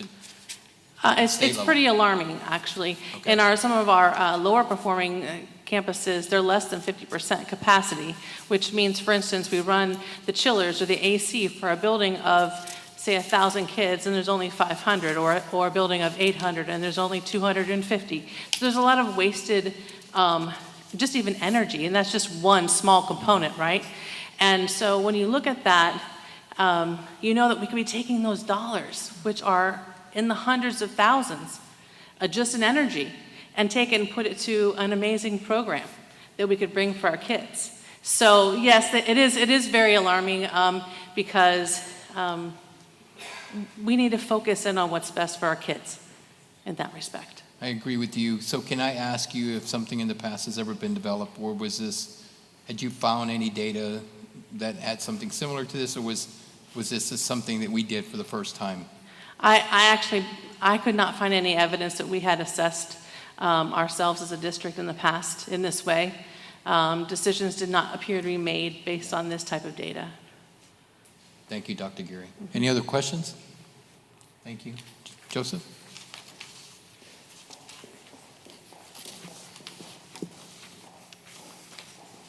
So as we conclude, I ask us to step back for a moment. So we're a district that's committed to data-informed, research-based practices. The quality seats analysis, I hope you're able to see, is a very comprehensive, holistic view of the state of our school system. We had some very robust conversations, and those conversations don't stop tonight. As I indicated in the first slide, or in my first earlier, the QSA is something we're going to do annually. But tonight's milestone is only the start of our work. We will, as a cabinet, we're going to begin the annual school planning process by tiering campuses, and we're going to develop campus by campus action plans. We're going to identify aligned opportunities through state grant opportunities, such as the School Action Fund and the LASSO grant opportunities, as we think about school actions for individual campuses. On November 20th, we're going to bring forward to you a high school action plan. In it, it's going to identify and discuss and go into more detail about some of the duplication of programming that's happening at some of our high school campuses. We're going to prioritize clarity and focus in planning to address these duplications, and we're going to keep student and community needs at the center of all of our decision-making. So our next steps also include starting community conversations. The executive cabinet is going to be going on a road show with our quality seats analysis. We're going to be sharing this with our community. We're going to be sharing this with our teachers, our principals tomorrow morning. We're going to be sharing it with anybody who will listen to us over the next month and a half. So again, I want to ground us back into what I view are the two central questions of the quality seats analysis. What does it tell us? What does the analysis tell us about what we need to do to ensure we're guaranteeing a quality seat at a quality school for every student in La Jolla ISD? How does it inform how we view ourselves in living up to our vision and our mission? So with that, I thank you very much. I will take any questions should there be any. Members of the board, do we have any questions for Joseph or anyone on his team? No questions, but I do want to say this is an eye-opener, and I appreciate the information that you all provided, especially with the seat quality analysis. I know this was something that we were expecting and waiting for. So now that we know this, I'm hoping the community can see where it's not only problems that we had in previous situations, and we all know why, but also the fact that we have the problems of our campuses and the ratings and everything that we need to kind of focus on to make sure our kids are in the best quality seat that they should be. Thank you. Well said, Mr. Gomez. Any other members of the board? I also want to note that I think in terms of next step, it's super important that we start with those community conversations, right? Because I think it's important that the community is aware of what's going on and where we're at and what direction we want to hold. So thank you guys for kind of getting on that roadshow for that. Yes, ma'am. Thank you. Anyone else? Joseph, just let me share with you how exciting this is, especially when we started the conversation in the presentation this morning or this evening when Dr. Sorensen said we'd be the only school doing this. It's exciting. And so I love the idea that you'll be taking a road show. So I heard that Dr. Geary was going to be taking a bus full of admin. We were going to be going out there, but I mean, who else is doing that? That's amazing that we're going out there, and I think the community is going to be very grateful, and they're appreciative of the fact that we're going out there, we're listening to them as we promised we would, and full transparency has always been our motto. So we appreciate you doing that, and I'm glad to see that on the near future you'll be reporting back to us some of those conversations that you've had with our stakeholders. So thank you for that. Absolutely. Thank you, sir. Anyone else? Dr. Swain? That's it. Thank you on this presentation. Thank you. So tonight we take you on a journey because I will take you into the next presentation, which again aligns with our district priorities, which is the superintendent's strategic planning kickoff, which is a counterpart to the QSA. So while the cabinet engaged us in the state of the district and the quality seats analysis, and they will be doing community conversations around current state and really laying the groundwork and informing the community around current state. I have the pleasure of engaging the community around future focus. I think that one of the amazing roles and responsibility of the superintendent is to really think about, now that we know what current state is and we really work with the community to understand what the current state is, we have the pleasure and the excitement as a board to really think about what does 25, 26 and beyond look like? What is the district that we want to build together? And so very clearly in district priorities that I laid out one of the things I promised is that I would engage in a strategic planning process this year that would take us into 25, 26, and beyond. And so I wanted to share that with you in the community, again, leaning into the district priorities of transparency. So being very clear here, developing the strategic plan in 4 components. The first part is to develop an understanding, and that is to gather information from the community and identify the needs. And so that is laid out here. We've identified needs, right? And so we've done the quality seats analysis. We've looked at data from multiple viewpoints. But now I also want to hear from the community in terms of what is not just the quantitative data, but what is the qualitative data? What do people have to say? What do people want? What are our hopes and dreams? What do we want for our kids' kids? One of the beauties of La Jolla ISD is that our kids' are gonna go here, right? We live and we breathe here, and our generations for the future are going to go to school here. And so what are the needs? Now that we have robust data, what do we want for the future of our district? What kind of schools do we want? And where do we see ourselves? So it's my responsibility to not only share the information, which the cabinet will do and which I will do, but what are the needs? And so the second part will be to engage. So I will interview key stakeholders, I will gather community input, and I will engage at large scale with multiple different stakeholder groups.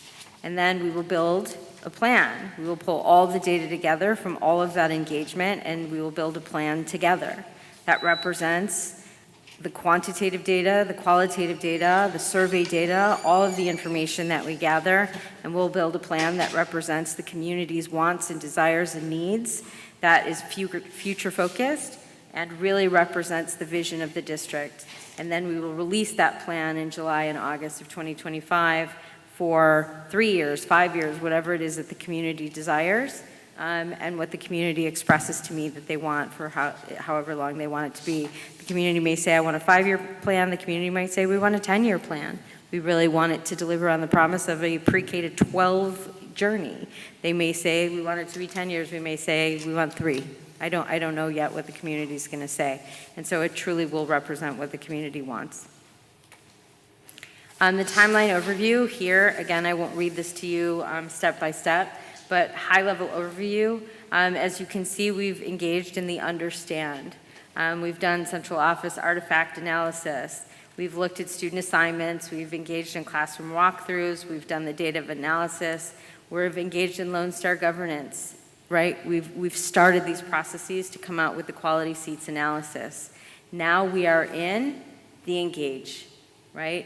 So cabinet is going to go out and share the quality seats analysis with the community while I engage in community events and town halls, instructional walkthroughs. And so, Ms. Ochoa, when you said how often are we doing instructional walkthroughs, our instructional team does walkthroughs, I do walkthroughs, we all do walkthroughs in various different ways, whether it's Dr. Geary looking at it from a building perspective, whether it's Ms. Gomez-Perez meeting with teams. We are all on campuses all the time for a variety of reasons. I show up at campuses all the time, just unannounced and walk through classrooms. But I am also going to have focus groups. I think you've seen that I have my superintendent advisory groups that I'm going to start meeting with next week. I'm super excited to do that.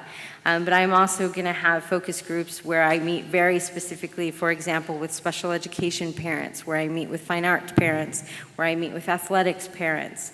I'm going to meet with specific educator groups, but very specific targeted focus groups, in addition to very big, broad town halls. And then I'm going to get feedback on mission, vision, student experience. I'm going to meet with students. And you see that level of engagement is going to happen from November through March. I'm going to meet also with our city officials. I'm going to meet with elected officials. I'm going to meet with higher ed, on and on and And then when it hits about the end of March, then we're going to analyze all the data that I collect, and then we will go into the build phase. And you can see here that we're going to get into a community design day, we'll get into priorities initiative, we'll decide how we're going to measure how we're doing, and then we'll get into implementation and release with a targeted release date of July and August. So community engagement activities, I'm going to do it a similar process to what I did last year, really grounding myself in 3 questions. What is working well? Where do we want to go? And how will we know when we get there? I will continue my school visits. Again, as I said, I will do focus groups. Again, I will have my student advisory group, my educator advisory group, my principal advisory group, and my parent advisory group. But then I will also have additional targeted groups of stakeholders that I will meet with. I will do town halls, larger scale town halls. And then I will also, as promised in my district priorities, have surveys. I know that you guys as a board have asked me to do surveys, but I will do them not only on current state, but also on future focused. And I will share that data publicly. And that will also inform what it is that we do future focused, but also to improve our practices currently. Any questions thus far? Okay. And then we will go into a community design day, which is going to be a day that we pull together stakeholders from across the district. We will hold one community design day to bring ourselves together as a district, to bring together all the data that we collect so that we can really say, here is all that we've heard. What are really the large pillars, the large initiatives? What are the themes and concepts that we've heard so that we can facilitate a hands-on workshop, a brainstorming session where people really get to say, so based upon all of the data, here are the things that we really think we need to do. Here's the large pillars of the strategic plan that we hold near and dear. As a community, these are the things that we're going to put a stake in the ground on, that within the next 5 years, 10 years, we've got to get done. And that we as a community value. And that superintendent, we want you to get done. And we're going to hold you accountable for, because we believe in you, because this is the vision of our district. And so we're going to host this community design day in April. And again, it says board members are encouraged to participate. We really want you there. Where we bring together the community so that they design. This is their strategic plan. It's our strategic plan. We are La Jolla ISD. I said that at the beginning of the year. It is our district. And so I take you back to suggested next steps for board members. You guys always ask me as a board, so how do we help? What can we do? And so what I would say is engage in strategic planning discussions with community and stakeholders. Discuss this planning process when you engage in discussions with community members. Talk about, go out, talk, participate, right? We want to hear from the community. And so as I make the dates public, share them. Share them with everybody that you talk to, because the more people that we hear from, the more people will honestly feel that they had a voice in the design of this plan. 2, come with me. Come, to any of the meetings with me. Again, I will share dates publicly, but feel free to attend any strategic planning events with me. Feel free to go with Cabinet on their roadshow, because again, we'll make those dates public. As they go out and share the QSA, please feel free. And again, that is open to the public, and all of these will be public and open for everyone. The more we have people participate, the more people will feel a part of the process. We are very serious about transparency. We are very serious about building trust. This is our district. We want your voice. Your voice matters. We want you to feel safe. We want you to feel that you can trust us. And the only way you do that is to join the process. So please, please, please come with us. And then 3, participate in the Community Design Day. And so board members, not only do we ask you to spread the word, share the word, but then participate with us. And this, again, we will share all information on our website, social media, and in any outside communication that we have. But again, this is not only open to the community, this is open to students, this will be open to parents, and the more people that participate, the better. Please notice our logo, our vision for tomorrow, your voice, our future. And that is how we are branding this entire process. As we celebrate our centennial year, we really want not only to commemorate our history, but our future. And so the strategic planning process is going to be an incredible journey as we launch into the future. And so we thank you. We look forward to your engagement in visioning for the future of our district. And so I will pause there and ask the board for any questions or feedback on this process. Members of the board, do you have any questions for Dr. Sorensen? I love the logo, Dr. Sorensen. The logo suits it well, matches our mission statement. Thank you for that. Thank you. Thank you. Anyone else? Do we anticipate for the community day to be a weekday or a weekend? I don't know yet. Open to feedback. You have a preference? Weekend? It's my personal. Okay. That's my preference as well. Might give the community an opportunity for those that are working during the week to attend on a weekend. Okay, great. Thank you. Good feedback, board.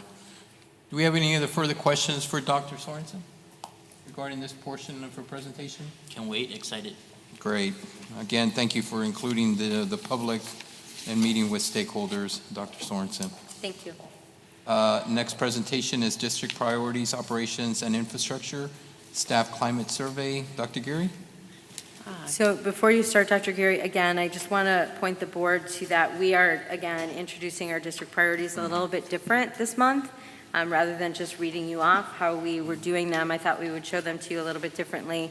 So one of our district priorities that we were very clear about is that we would survey our operations and infrastructure staff separately this year, because this was one area last year where this particular group of employees was very clear in terms of how they felt in terms of culture and climate. And so I had charged Dr. Geary very, very, very seriously and personally to say, please take care of these employees and please lift up their voice and take care of them. And by that, let's make how they feel about their workplace and their work conditions transparent. Let's survey them and let's make this public. And so I want our employees in this division to know how important they are, that not only did we survey them, but we are making space in our board meeting to make transparent how they're feeling, and we want to take care of them in every possible way. We also have our leaders from that division here who want to do their very best to support them. And so I thank you for being here as we make this data transparent. Thank you, Dr. Geary. Thank you, Dr. Sorensen. Thank you, board, for taking some time with me to go through this data. It's actually very encouraging data. We wanted to, our first task was to actually create a survey that could be administered easily. It was easily accessible and did not detract too much from the daily duties of our operations employees. Many of them are going from the second they're there till the shift is over. So we wanted to be able to make it streamlined, but then really find out how they're feeling. So here's the survey design. So you can see that it was in both English and Spanish. We had it open for 30 days. We kept it to 9 questions. One question asked what operations department they're in. Other than that, there was no other identifying criteria so that we could keep their anonymity so they could feel safe to truly give how they feel. And they did. And I have to tell you, I was so excited to see these participation rates. Normally, an 80% or higher participation rate is considered excellent across any mid to large size organization. Overall, in the operations department, we had a 95% participation rate. All of our operations departments were above 80%. The lowest was transportation with 84, but all of them participated at the highest of levels. And that means that the data is reliable and valid. So we can use this to really spring forward.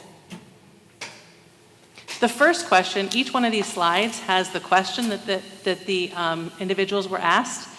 It's really more of a statement, and then they would indicate their agreement or disagreement with the statement. So the first one was, I am satisfied with my overall job responsibilities. The things that I have to do every day, am I satisfied with them? Are they appropriate? And as you can see, 86% of the overall operations staff agreed that they felt that it was adequate, it was good, it was satisfactory for them. We did have one department, the transportation department, that was about 10% lower. And that speaks to their level of satisfaction with the things that they've been asked to do. It also aligns with what we know with our bus driver shortages and the things that we've been battling in that respect, as to how they're feeling like, this is quite a bit, guys. And so that is the feedback from that particular question that we really have to take note of. The second one was, I feel that my work is valued and appreciated by my supervisors. These could be direct supervisors, they could also be directors and or us as a cabinet. And again, 85% overall agree that they felt valued and appreciated, that their work was noticed. But there were two departments that were at the 80% mark and significantly below the rest, and that was our Child Nutrition Services and our Transportation Department.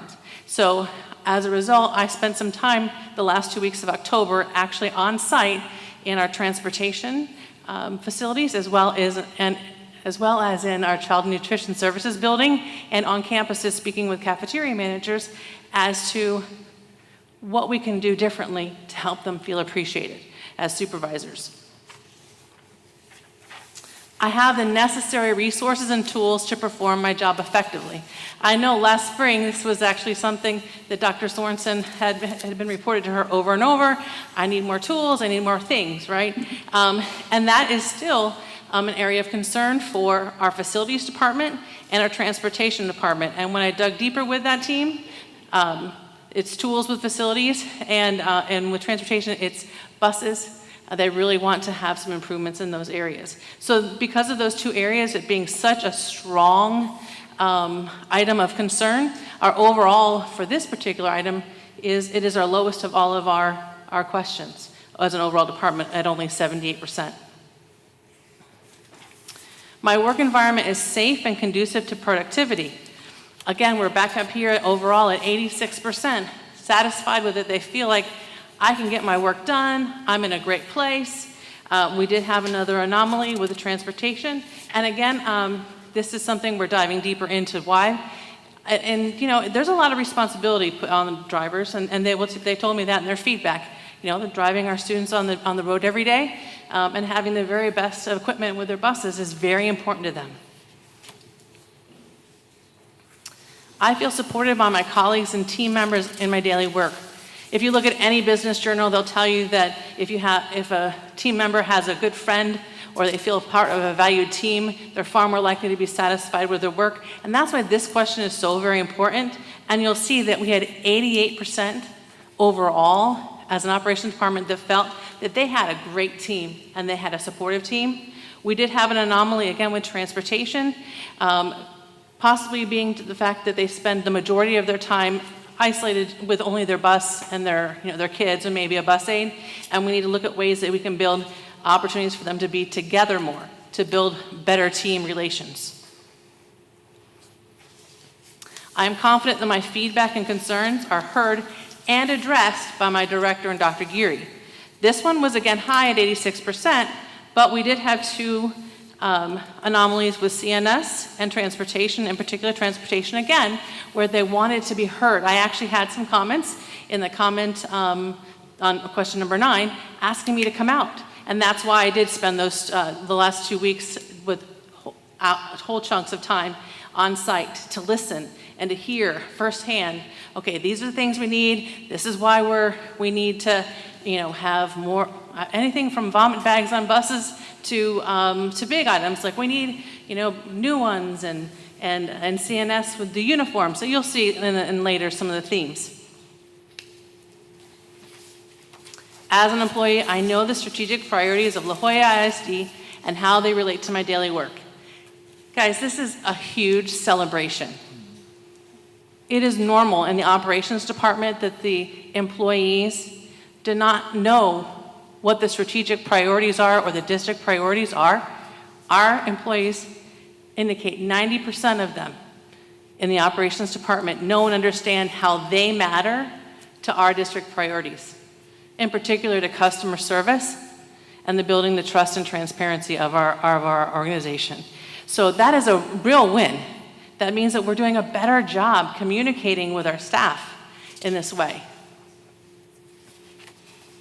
So the next series of slides, I took each one of the questions so that each area director could have a picture of how they are performing overall. And for child and nutrition services, the two areas that we felt we needed to really work on are helping our employees feel valued and listening to and acting upon their concerns. So that is something that we'll be working on. And our custodians, statistically very high across the board, but they had some anomaly in tools and resources and aligning some of their responsibilities.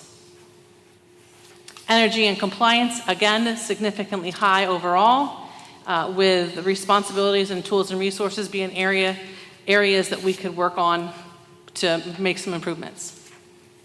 Facilities, high overall, with the exception of tools and resources. So we know that we have to have action plans very specifically to get them what they need to get all the grass cut, for instance, right? Transportation overall, they were the lowest in their job satisfaction across the board, but here you can see they're pretty aligned with the exception of tools and resources and safety. And as a department, with our concerns, the tools and resources are the biggest area that we have to really hone in on as a department as a whole. So, we took a little deeper dive into question 9, which was the comments.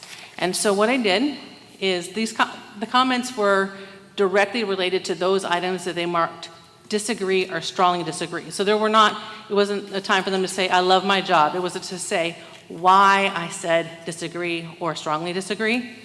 So out of the 777 participants, 308 had comments. And out of those 308 comments, 44% of them expressed needing a raise and or feeling undervalued or underpaid, with a majority from transportation. That definitely was an eye-opening piece of data. 35% that they needed better equipment, parts, buses, tools, uniforms, ovens. 29% expressed a perceived favoritism in the distribution of duties or extra duty opportunities, with the majority from CNS and transportation. One item here is that we've really realigned how we are doing our overtime across all of our departments to minimize costs and to make sure we're being efficient and good stewards of our finances. And sometimes those decisions have caused a little bit of tightness in the budgets for all of our operations departments, in particular transportation. And so we're building their awareness and understanding on that so that it's not perceived as favoritism. And the next steps, sorry, I've had this scratchy throat all day. The next steps for our department are this. I'm going to continue to follow up and having one-on-ones with the CNS and transportation departments to dig deeper into the themes and comments. We really want to make sure that our employees know and understand how much we do value them, and that we want to make this the very best place to work. Our department directors are going to develop action plans for their departments based upon this feedback. They'll be working on this during the month of November. Then they'll be creating goals and beginning to implement them in December. And I'll be monitoring with them their action plans and their progress toward their goals December through May.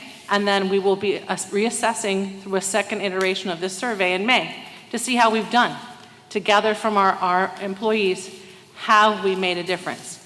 But overall, despite the need for actions and next steps, Overall, I was very positively impacted by the results of this survey. Our employees are responding to the changes that we've made this fall and really beginning to understand, well, actually, very much understanding their role in our district priorities. And that is, number one, you feel valued because you know you're part of a team. And so I'm very proud of our directors, and I'm proud of our employees every day. So you have any questions? Members of the board, do we have any questions for this fine presentation, Dr. Geary? The survey is going to be conducted once every semester, or once every, The survey? yes. At the beginning of the year, and then we'll do it again at the end of the year, in May.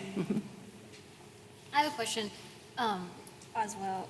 For the comments expressed needing a raise, mainly coming from transportation for the bus drivers, do you know where we compare in pay, in salary compared to surrounding districts, or even idea? Do we know where we fall in the mix of? We're actually currently in the process of assessing that exact rate. We know we're within the range, but there are some anomalies, and we're investigating as to what is really going into those numbers to see. We are doing a deep analysis into it. That's one of my goals for this year. Will that be also shown to us on November 20th, or is that going to be a later? That will probably be a bit later than November 20th, that particular item. But I can bring back some more information when we have another update on this. Okay, thank you. Dr. Gary, when you mention anomalies, is that just like a disparity between salaries, or what's the? It could be some. Let me just take a sip.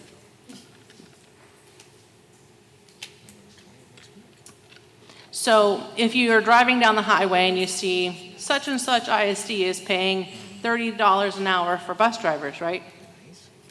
Sometimes those advertisements are not accurate. Or if you hear that certain charters are paying such and such per hour, which are things that have been said to our drivers, but there are extra duties with those. Like, it's all in the fine print, right? So those are some of the anomalies I'm discussing that have come up in some of the discussions I've had with drivers, without being specific about other entities. But those are the realities, that sometimes what they hear on the street, so to speak, is not exactly accurate information. And so I want to be able to share with the drivers accurate information gathered from TEA, TASB, and things like that. Got you. Thank you for clarifying. Yes, ma'am. Members, do we have any other questions or remarks? Dr. Geary, so I think I've shared this with you and I've made it known at some of our board meetings. Many of us have had an opportunity to tour or visit campuses for various functions or events. And I have to compliment you and your team for always having the cleanest campuses. Everything looks great, the friendliest people, the custodians are by far the nicest. I mean, so frontline, I really appreciate it. And when you informed us about the survey that you were going to be conducting, that scared me because I would never run a survey on how people perceive me, right? But you did. I'm really excited of the responses that you got and how pleased we were. The other thing is, if you don't mind, who are the folks that you have with you that are part of your team? Sure. For us, we don't get the chance to visit with many of you because we have so many employees and great employees, but if you don't mind introducing them, I'd greatly appreciate it since. We have on the far left, we have Miss Ludovina Sismowski, and then we have Mr. Jose Alanis. He's the Director of Transportation. Miss Ludi is the Director of Custodial Staff. And then we have Mr. Hernandez, who's the Director of CNS. Well, thank you all for fine work and for a great team. Certainly take pride in their campuses, and we're very excited that this report came out very positive. So, like I said, you're very brave to be putting out a survey like this, but my compliments to you and your team for the great work that you're doing. Thank you. Thank you all. Members of the board, wouldn't you agree that they're doing great work? Agreed. Yes, so a round of applause, I think, is... Though only 3 of you are here, please convey to them how appreciative we are of the fine work that all of you do. Many times I've shared with Dr. Geary, we can be on the road. I've been in San Antonio, we've been to other parts of the valley, and we always seem to have the cleanliest buses, the friendliest people, and I appreciate that. And they certainly don't know who we are, or at least who I am, and they always seem to be some of the nicest people, so thank you for that. Thank you. Please convey that to them. Dr. Geary, thank you very much. Thank you. Next on the agenda. Thank you. Thank you, team. And again, I just always want to thank all of our operations folks. They work so hard, and they are just showing up every single day doing the other side of making sure that our children are in school and fed and cared for and all the things that we need them to do so that our kids can grow academically. So thank you guys so much. I'm so grateful. And so the last part, here we are. President, if you'd like to move us to the next item, it's your show, sir. So what do we have next is our presentation by 6.4, discuss superintendent and board constraints. Diana? Yes. We're looking forward to this presentation, so appreciate all the hard work that you've put into this, so if you may proceed. Well, the hard work is with Dr. Sorensen and her team. As you've seen, they've been very busy gathering all kinds of data. And that's what all this is about, right? Looking at your community, what the needs are, what the values are, and then responding to create constraints for yourself as a board and also for your superintendent. So we're going to talk a little bit about constraints, board constraints right now. So we're going to ask ourselves, what are the values that we want to protect? And by that we mean, what are the actions or class of actions does the board want to place on itself as a board to keep the board focused on board work, aligned with the vision and the goals, and definitely grounded in the community's values? That's the question that we're going to answer today. We're not going to write constraints. We're going to come up with values. And then at the next meeting, we'll bring some drafts for you to review, to look at, and then make decisions at that time or afterwards. So why should you adopt a constraint? We talked about that. The biggest thing that gets boards and superintendents in trouble is when boards go into the lane of the superintendent. And if you recall, I think it bears repeating, board work is hiring the superintendent, approving policy, and approving the budget, and doing all the other things that you have to do to approve all these items, right? Those are the things that is considered board work. And superintendent work is what? Everything else. Everything else. That's it. That's it. We do that training in that way because they are stark differences, so that it is very clear where you, the board, should be in your governance and where the superintendent should be. So when you set constraints for yourself, you're not only making it clear what are the things that you're going to be focusing on, you're going to promote teamwork with your board members because everyone's going to be clear about what the expectations are for yourselves as a team. And most importantly, you're making expectations for yourself as a team to be an effective governing body. The whole purpose of LSG is to ensure that boards are operating at the most effective level possible. And we know that you're a board of managers, you were appointed. Eventually, we're going to have elected board members coming in, and so we want to make sure that there is a very clear communication and message and picture to them and to the community of what effective governance really is. And so that's the purpose of creating these constraints. So I don't like the word constraints, and luckily LSG has heard all of our feedback, so they're going to change that term to guardrails. So the best image I can give you is you're in a bowling alley, right? You have a ball, everyone wants to play, but in order for everybody to play the game, the ball needs to stay within that lane. So they have those guardrails. The most effective way for that ball to get to the end is straight, right? That's when you bowl a strike. But sometimes you veer a little bit to the right, it might curve to the left, and those guardrails keep you in your lane. And that's exactly what the purpose is for constraints. So examples of constraints, easy, 10 Commandments, Bill of Rights, and they are written in thou shalt not. The reason that they're written in that way because they want to make it very clear of the things that you cannot do, because you can do anything else but that. And that's going to be clear, especially with superintendent constraints.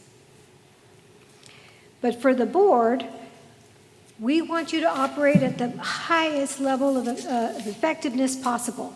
So only the highest level of boards adopt constraints for themselves and for their superintendent. The board has ownership of these. We're doing this together. I'm not coming to you and telling you these are the things that you should do. These are your constraints, right? And we want to make sure that the constraints that you set, they describe one or a particular set of operational actions or class of actions. And you can adopt 1 to 5. You can only adopt one. Many adopt just one. They have one singular focus. And then we want to make sure that the constraints include a deadline of a month and a year, baseline, and annual targets. I'm sorry, those are for constraint progress measures. Pardon me, that's for the superintendent. So where does this come from? This comes directly from your integrity instrument. This is what you evaluate yourselves on quarterly. And this evaluation is in the open meeting. The reason it's in the open meeting, because the community deserves to know what you're spending your time on and if you're being effective. Because everybody has an opinion about it, right? You see things in the paper all the time. This board, that board. This is very clear for everybody. This is the expectation. And as you move from does not meet focus to preparing to focus, you want to eventually be at master's focus. And so that's the whole purpose of doing this, and this expectation for boards lives in your integrity instrument. So these guardrails that you're going to adopt, they should represent the values that you have for yourselves as a board. So the question that I want you to think about and to center this work is, remember the 2-day training that we had, and we asked a lot of questions for you to think about, and all of that was about integrity. That's why we call this the integrity instrument. So I want you to think about right now what board behaviors may have made it difficult for the board to operate at its most effective level. What are your behaviors that you have, how have you behaved in the last, 10 months, 8 months, that might have made it difficult for your board to operate effectively? And think about what are the things that you don't want your board to do. Okay? You don't have to write the whole constraint out that thou shalt not. What are the values that you want to protect? So if you'll look at these examples, there are some boards that want to protect the length of meetings. They have 7-hour meetings. They want to get out before 2 a.m. That could be one. It could be chain of command. There's board members that in other districts that like to go straight to regular staff members and not go through the chain of command that the superintendent has set for them. It could be attendance at board meetings. I have a board that I work with that they don't show up. So we have to have a constraint about that. And then also possibly maybe not giving operational advice to staff. That happens a lot in small towns. And so that's a constraint that I've seen in very small towns and schools. So these are values that they want to protect. So we're going to do a quick activity. It's not going to take long. I'm going to put you in pairs. So we're going to start on the outside going in. So 2 pairs and 2 pairs. And what I want you to do in pairs, I want you to list 3 to 5 values that you want to protect. Or if you want to say, we don't want this to happen, however you want to say it, a list of 3 to 5. You decide together and you're going to report out what are your 3 to 5. Okay? I'm going to give you 2 minutes. When you're done, look at me. And if you're not done, I'll give you more time. But I'm going to give you 2 minutes to work on this. So remember, 3 to 5 values.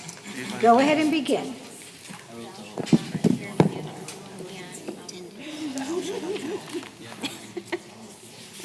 Superintendent. I think one, time management. I think it should be based on, I like the time and attendance. That's definitely where we need to focus.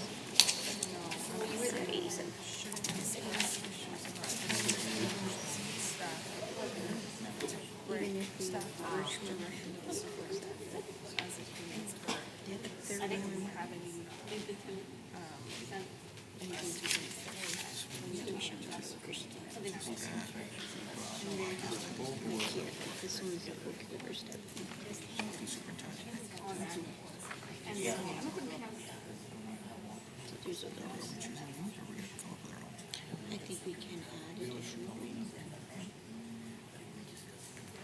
Perhaps education. That's right.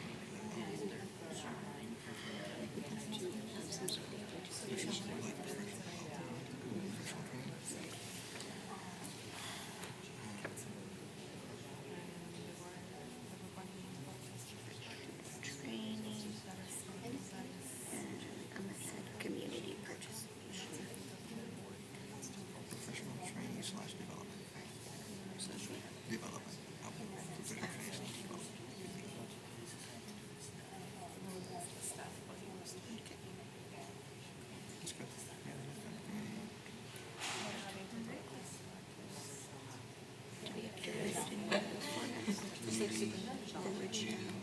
Maintain professional training.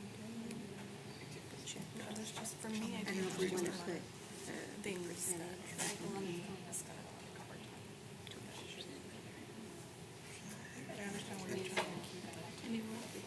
Open strings are typically shall not.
Community participation.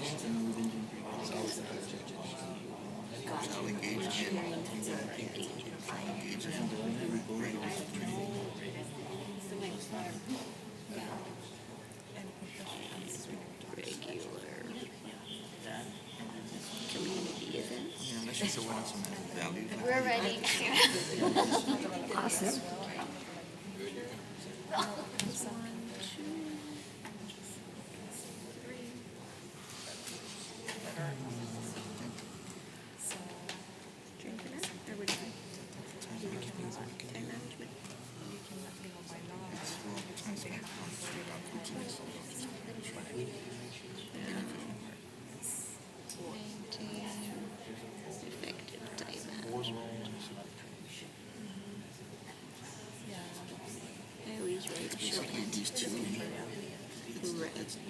These two, yeah.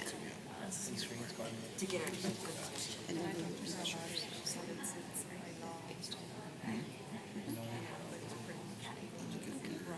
And then we measure ourselves on this one, just for attendance. And we measure ourselves on this one. Tracking. I think it's just the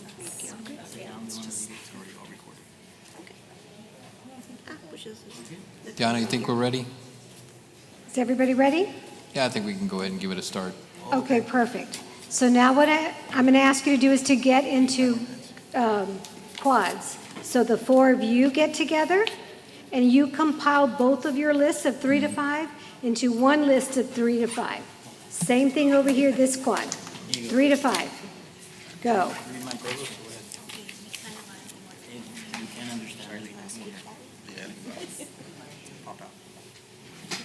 What did you Yeah, what did you guys think? We put shall participate in professional development training, shall engage in regular community events. Okay, we did that too. Okay, and then shall maintain effective time management, which kind of like is a combo of these two. Yeah, I was thinking more like putting an exact like constraint, like a time, like no more than 2 hours, no more than 3 hours. But I mean, whatever, it's all the same. Because And the second one, we discussed the martial oh, like tasking. So you use different analysis, right? An individual I know that individual, if somebody has go directly to you, I think they should follow the chain of command. The way it's supposed to be, and not specifically being me just going directly and saying, hey, I need this guy because he needs help or whatever, because I'm, you know what I mean? And it's a conflict of interest that I know him, or her, whatever the case is. So like you could put a constraint on hours, like So that's my at least 5 hours. no less than. We should put a percentage. No, that's not.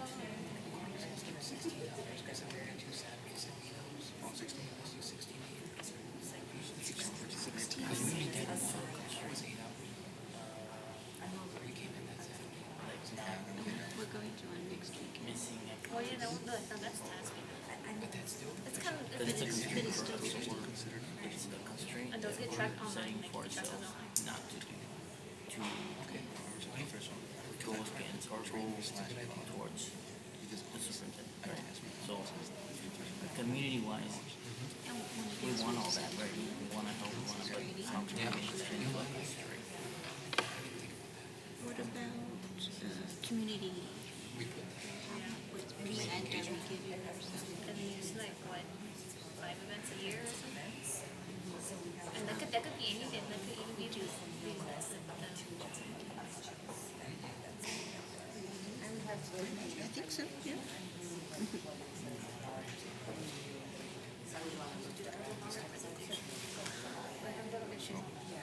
There has to be some.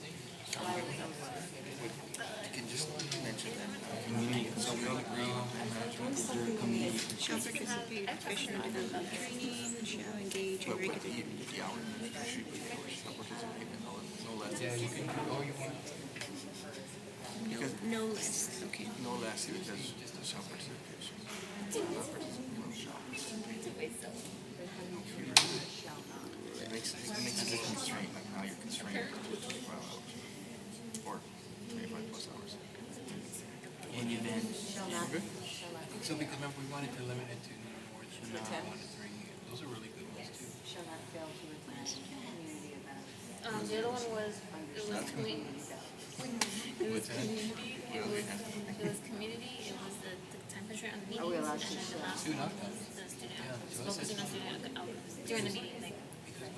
It to get 50%. We're gonna show. That's part of our time management. Yeah. Oh, Because we did 50% more or 60% of events because throughout we the already year have to track it. to be It needs to be a engaged. certain percentage. But right now, we're supposed to get into the weeds of the details, like, so not even 60%. She's supposed to talk. 60%. Because like I'm just saying to her, like, I can actually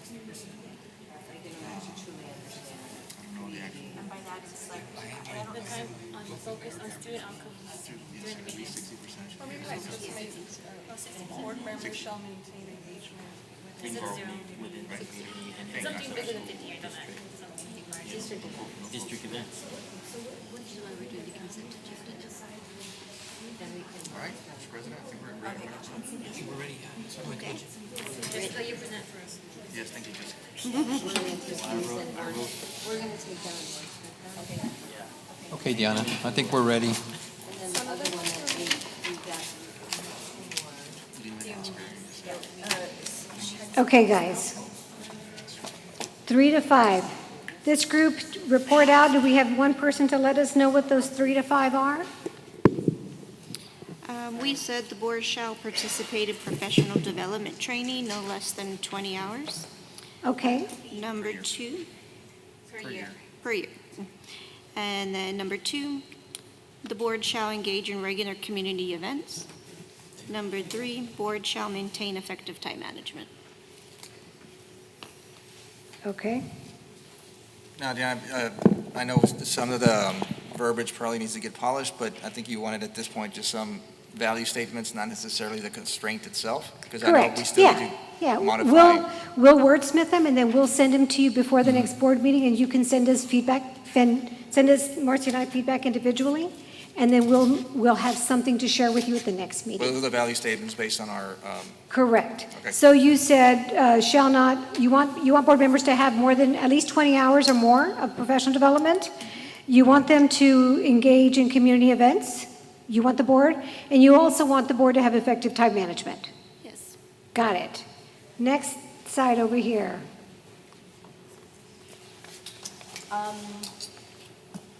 Along the same lines, for us, it's important that community members. Say it a little bit louder. Sorry.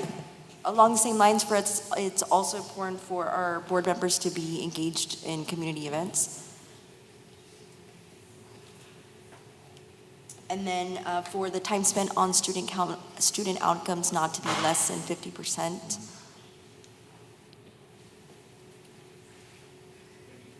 The third one was that there is a unified voice among board members once decisions are made.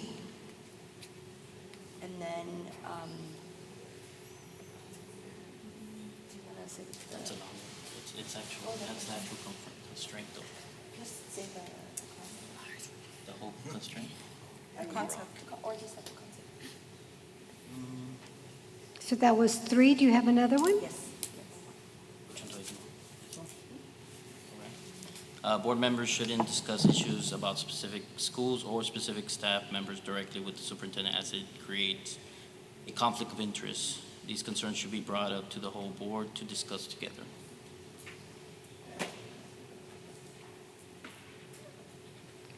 Okay, any others?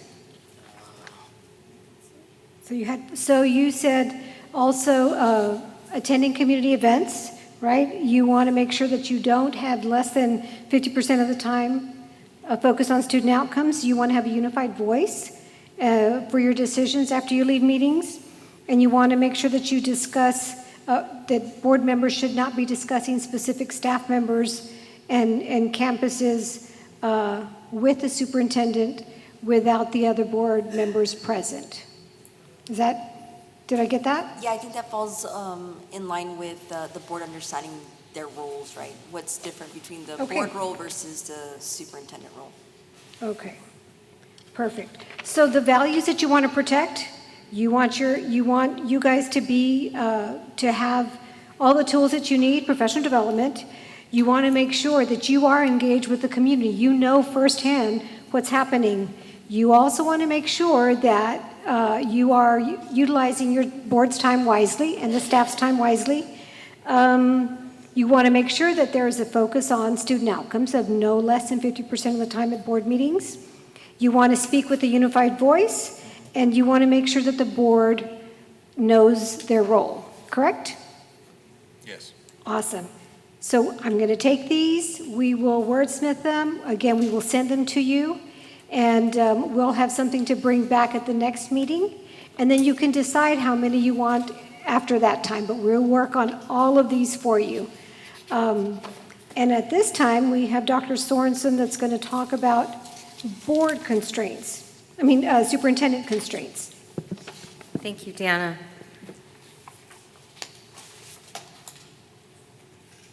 Okay, hold on. Okay, so again, in alignment with board constraints, superintendent constraints are very similar. So what are the values that we would want to protect from the superintendent constraints? So the guardrails, what are the guardrails that you would want to give the superintendent to ensure that she has the freedom that she needs to do her job and meet the goals that the board has approved?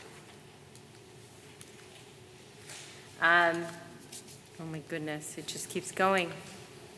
So the recommendation is to utilize the integrity instrument to focus on effective board behaviors and superintendent behaviors. And so why boards adopt superintendent guardrails is to provide freedom for the superintendent by being really clear about what is out of bounds. What can the superintendent not do? To explicitly delegate to the superintendent what she can do in their professional judgment, what is appropriate to do that will get the district closer to the vision, as long as the superintendent is honoring the values and codify the values of the community. The guardrails represent the values of the community. So here are just some examples that we've taken from, other places, other integrity, from the integrity instrument. But one of the things, again, that before I show the constraints that I have written here and are prepared for your feedback, I think what we've heard here also from the board is you guys ideated on yours was community. Over and over again, I think in my 9 months here, it's almost 10, is community, right? And community voice and community input and really valuing the voice of the community is something that I think we all value, and I think it's one thing that I've learned in my time here is how important our parents are and our teachers are and our educators are and our employees are and just voice is, right? Just even as I talked about our strategic plan and how important everybody's voice is as we think about the future. That's one of the pieces that we've talked about. We've talked about student outcomes and we've talked about student data a lot and making sure that our vision is upheld, right? Educational excellence is the right of every single student. We kept our vision the same on purpose because the legacy is so important, right? As we celebrate our centennial year. And so the guardrails that I have held for myself that I am about to unveil for you guys and want to hear feedback from you, I want to make sure that they are in alignment with the values of the community. And so, goodness, okay, I just can't, somebody's gonna have to drive for me because this driver is just going crazy. So the superintendent constraint that I am proposing to the board for feedback, we're not voting on these tonight, but I would appreciate your feedback on. Constraint 1 is the superintendent shall not allow the number of multi-year D or F campuses with a prior unacceptable rating to grow or remain the same. That demonstrates our commitment to student outcomes, and that I will not permit our students to sit in seats that have D or F ratings. That is in alignment with our SGS work, and I know that I am a parent first before I am a superintendent, and I know that, we want our children to sit in high-performing campuses as parents, and so what I want for my own children is what I would want for the children of La Jolla ISD. And so committing ourselves fiercely, unapologetically, to not allow our students to sit in DNF campuses is a constraint that I am putting before the board. Constraint 2, the superintendent shall not allow ineffective support systems, procedures, and processes to negatively impact students across the district who receive special education services, including the development and implementation of their IEP. One of our district priorities this year is to launch an audit of our special education services and our special education programming. We will receive the findings of the audit, which we have not begun yet. We're in the middle of getting applications for RFPs and for services to then conduct the audit, but we will get the close date of that RFP is soon, and then the close date for the audit is the end of February. But I am anticipating that we will get quite a bit of findings from that audit. And so I want to commit myself and the team to ensuring the highest services for students with special needs in this district. And so the constraint is that I will not allow ineffective supports for students with special needs students across this district. In the data that I have showed you, whether it was in our STAR data, whether it was in our EOC data, and all the data that we've shown, we have also shown that our students with IEPs are not progressing at the rate that we want them to, and in alignment with students, general education students. And so we have to work harder to make sure that these students are progressing at a higher, faster rate, because they deserve it. And so that is constraint 2. And constraint 3, again, grounding ourselves in the values of community, is that the superintendent shall not make changes to programming or school options without conducting and communicating a research-based analysis of the effectiveness and the impact on the achievement of board-adopted student outcome goals to the board and to the community. And so again, I want to make sure that we have a research-based analysis, similar to what we did tonight with the quality seats analysis, but not only just doing the analysis, but talking about the impact on student achievement. But anytime we talk about any changes to programming, any programming, whether that be a fine arts programming or to actual school programming, that we communicate that to the board and to the community transparently, openly, and honestly, as we suggest changes in programming or school options to our families and to our community and to the board. So those are the constraints that I would put on myself, and I would ask the board for feedback on those constraints. Members of the board, do you have any feedback regarding superintendent's constraints or remarks? Dr. Sorensen, does constraint number 3 take into account feedback that we're getting, right? So I know this is kind of forward-facing in terms of what they're getting, but when we make board or program changes, would it also kind of take into account, how the community is feeling based on what we're proposing to do in terms of changes? Yes, it would take into account their feedback, but that doesn't necessarily mean that it would change our recommendation. Got it. Thank you. Any questions, board members? You may proceed, Dr. Sorensen. If I may say as your coach, I think these are extremely robust constraints that your superintendent has set for herself. I've seen a lot of them. And actually the team today said, like, do you really want to do number 1? Like, that's a big, Oh, and somebody said, are you evaluating with these, right? These are serious. This is the standard that she's holding herself up to, letting you know you can hold me to these standards. So I just want to commend her for writing these for herself. These are very robust. And I think they're exactly the ones that La Jolla ISD needs to move the district forward, to improve student outcomes for everybody. It's not just for some. It's not just for a few. It's improving student outcomes for everybody and listening to community voice. I agree with you, Diana. These are large steps. I mean, we've heard these in the past from other districts that will set goals for the superintendent, or the superintendent will set goals for themselves that are reachable, the low-hanging or hanging fruit. And so I have to agree with you. When I saw these tonight, I'm impressed, especially the D and F rating for constraint 1. I mean, no one wants a D or F rating in their schools, and to show that as a priority, and then to focus on those individuals with special needs. That's amazing. And knowing that we have an issue in the district and that we're going to improve those outcomes speaks a lot. And so I'm looking forward to not only Dr. Sorensen moving forward with her cabinet and improving the 3 constraints, but with the assistance of her board. So thank you for that. Dr. Sorensen? Thank you. Any other feedback?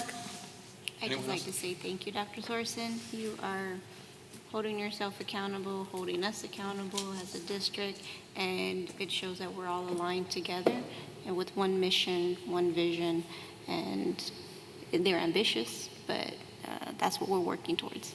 Thank you. And I have to just ask, is there anything else that the board would like to see as a constraint that was not listed here?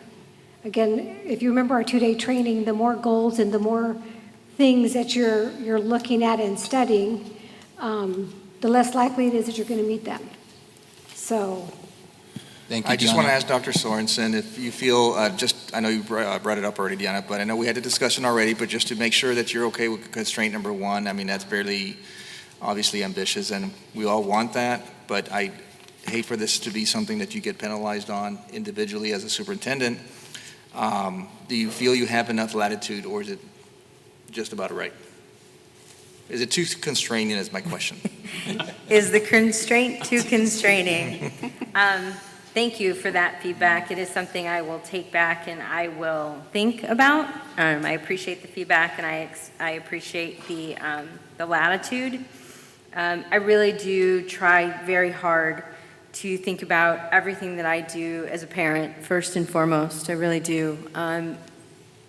I know that I am Dr. Sorensen and I am the superintendent sitting here, but I am a mom of 2 children. And I just know that I feel really passionately about the quality of schools that we want all children to be sitting in. And so if we have children sitting in DNF campuses, they should not be. And so we need to be really, really unapologetic about making sure that we don't have children sitting in DNF campuses.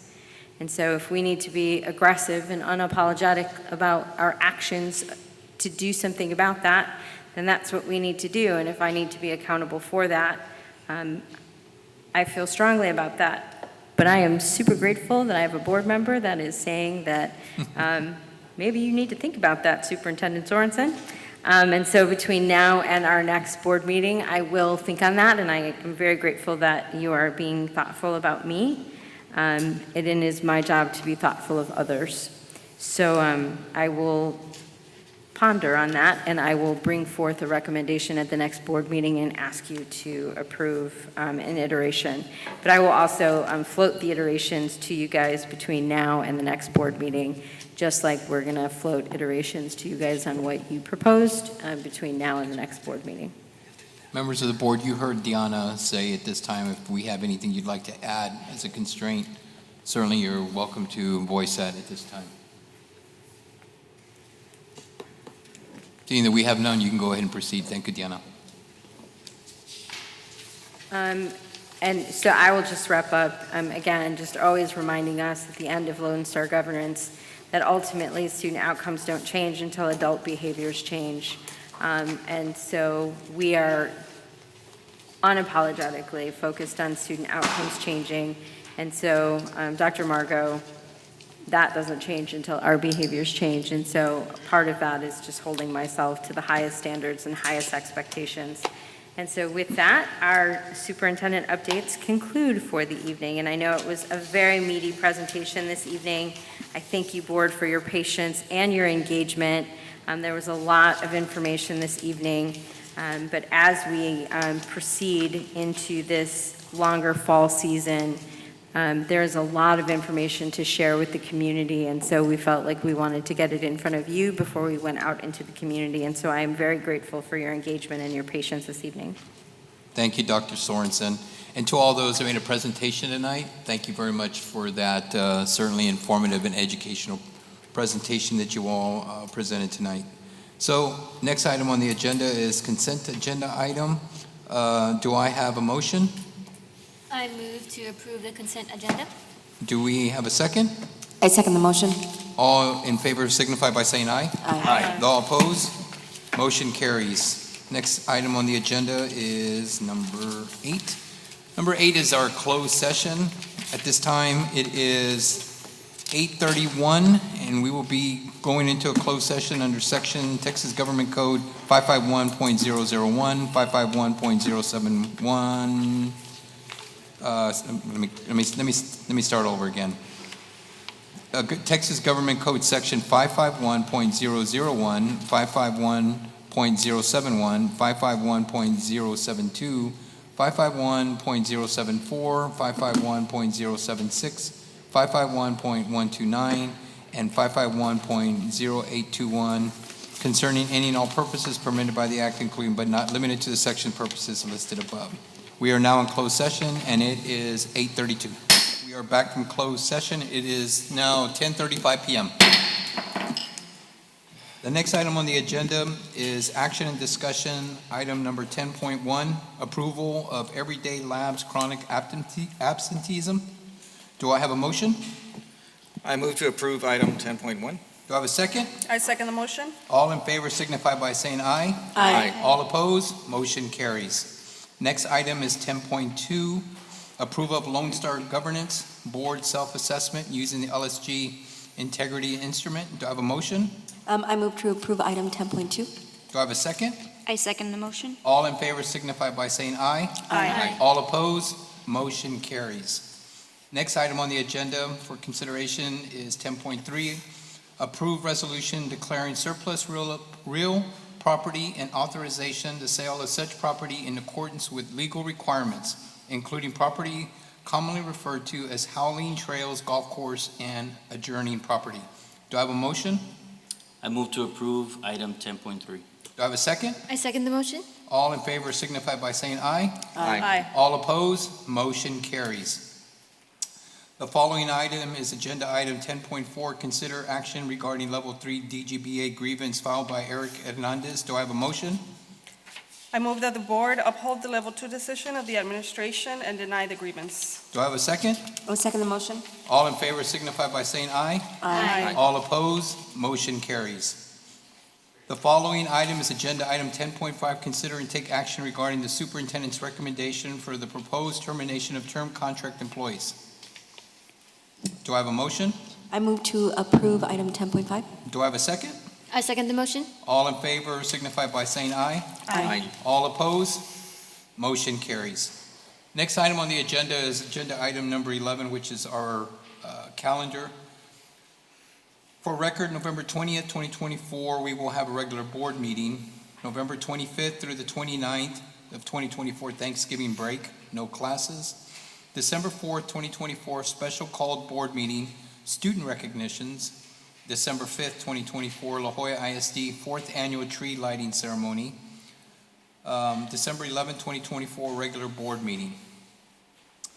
Agenda item number 12, superintendent's remarks or comments? Thank you, President Alvarez. I would just like to thank a couple of folks. First of all, our teachers who came out last Friday. Last Friday was our Elevate Ed. Our teachers who came out for professional development, thank you so much. We know how hard you work, and we know how dedicated you are to continuing your professional development journey. And so I really want to thank you for coming out and continuing to invest in yourselves and invest in your professional development. It means a lot to us, but most of all, it means so much to your children and your students.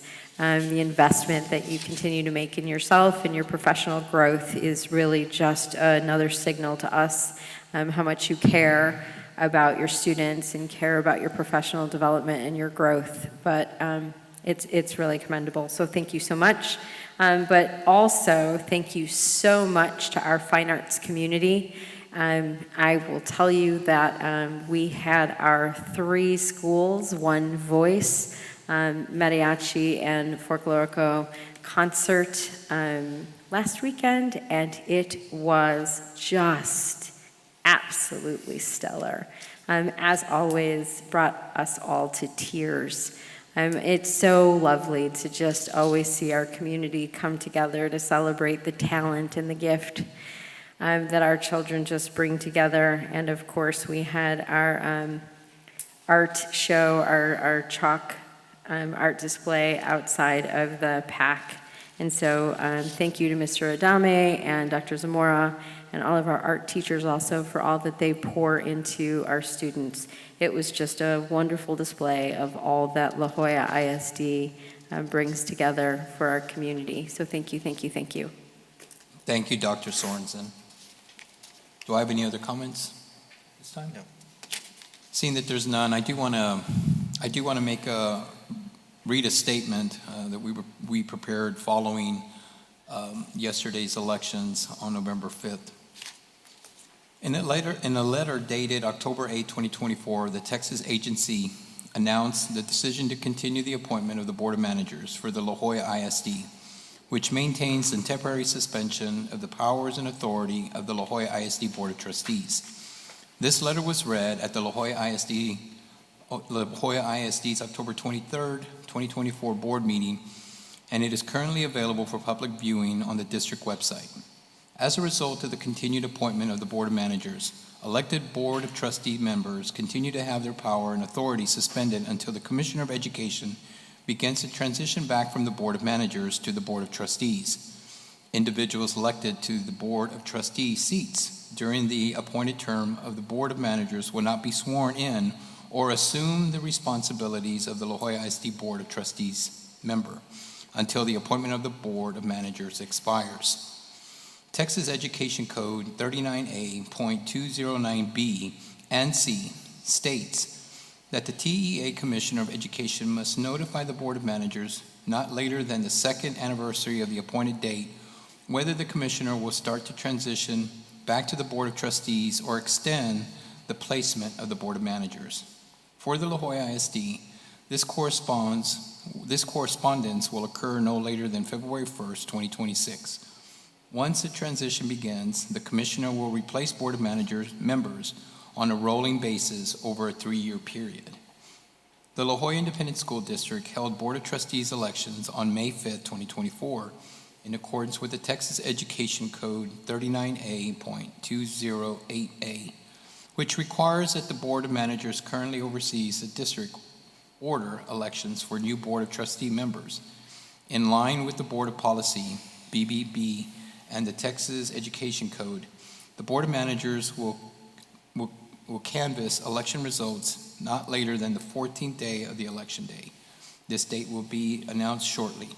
As a reminder to the district, all individuals elected to the Board of Trustees seats during the appointment term of the Board of Managers will not be sworn in to assume the responsibilities of the La Jolla ISD Board of Trustee members until the appointment of the Board of Manager expires. Thought it was important that we would read this so that this would avoid any confusion concerning the recent election of board members yesterday. Do we have any questions or comments before we adjourn? No. Okay, seeing that we don't have any, do I have a motion to adjourn tonight's meeting? I move to adjourn this meeting at 10:42 p.m. Do I have a second? I second the motion. All in favor signify by saying aye. Aye. Those opposed, meeting adjourned, 10:42 p.m.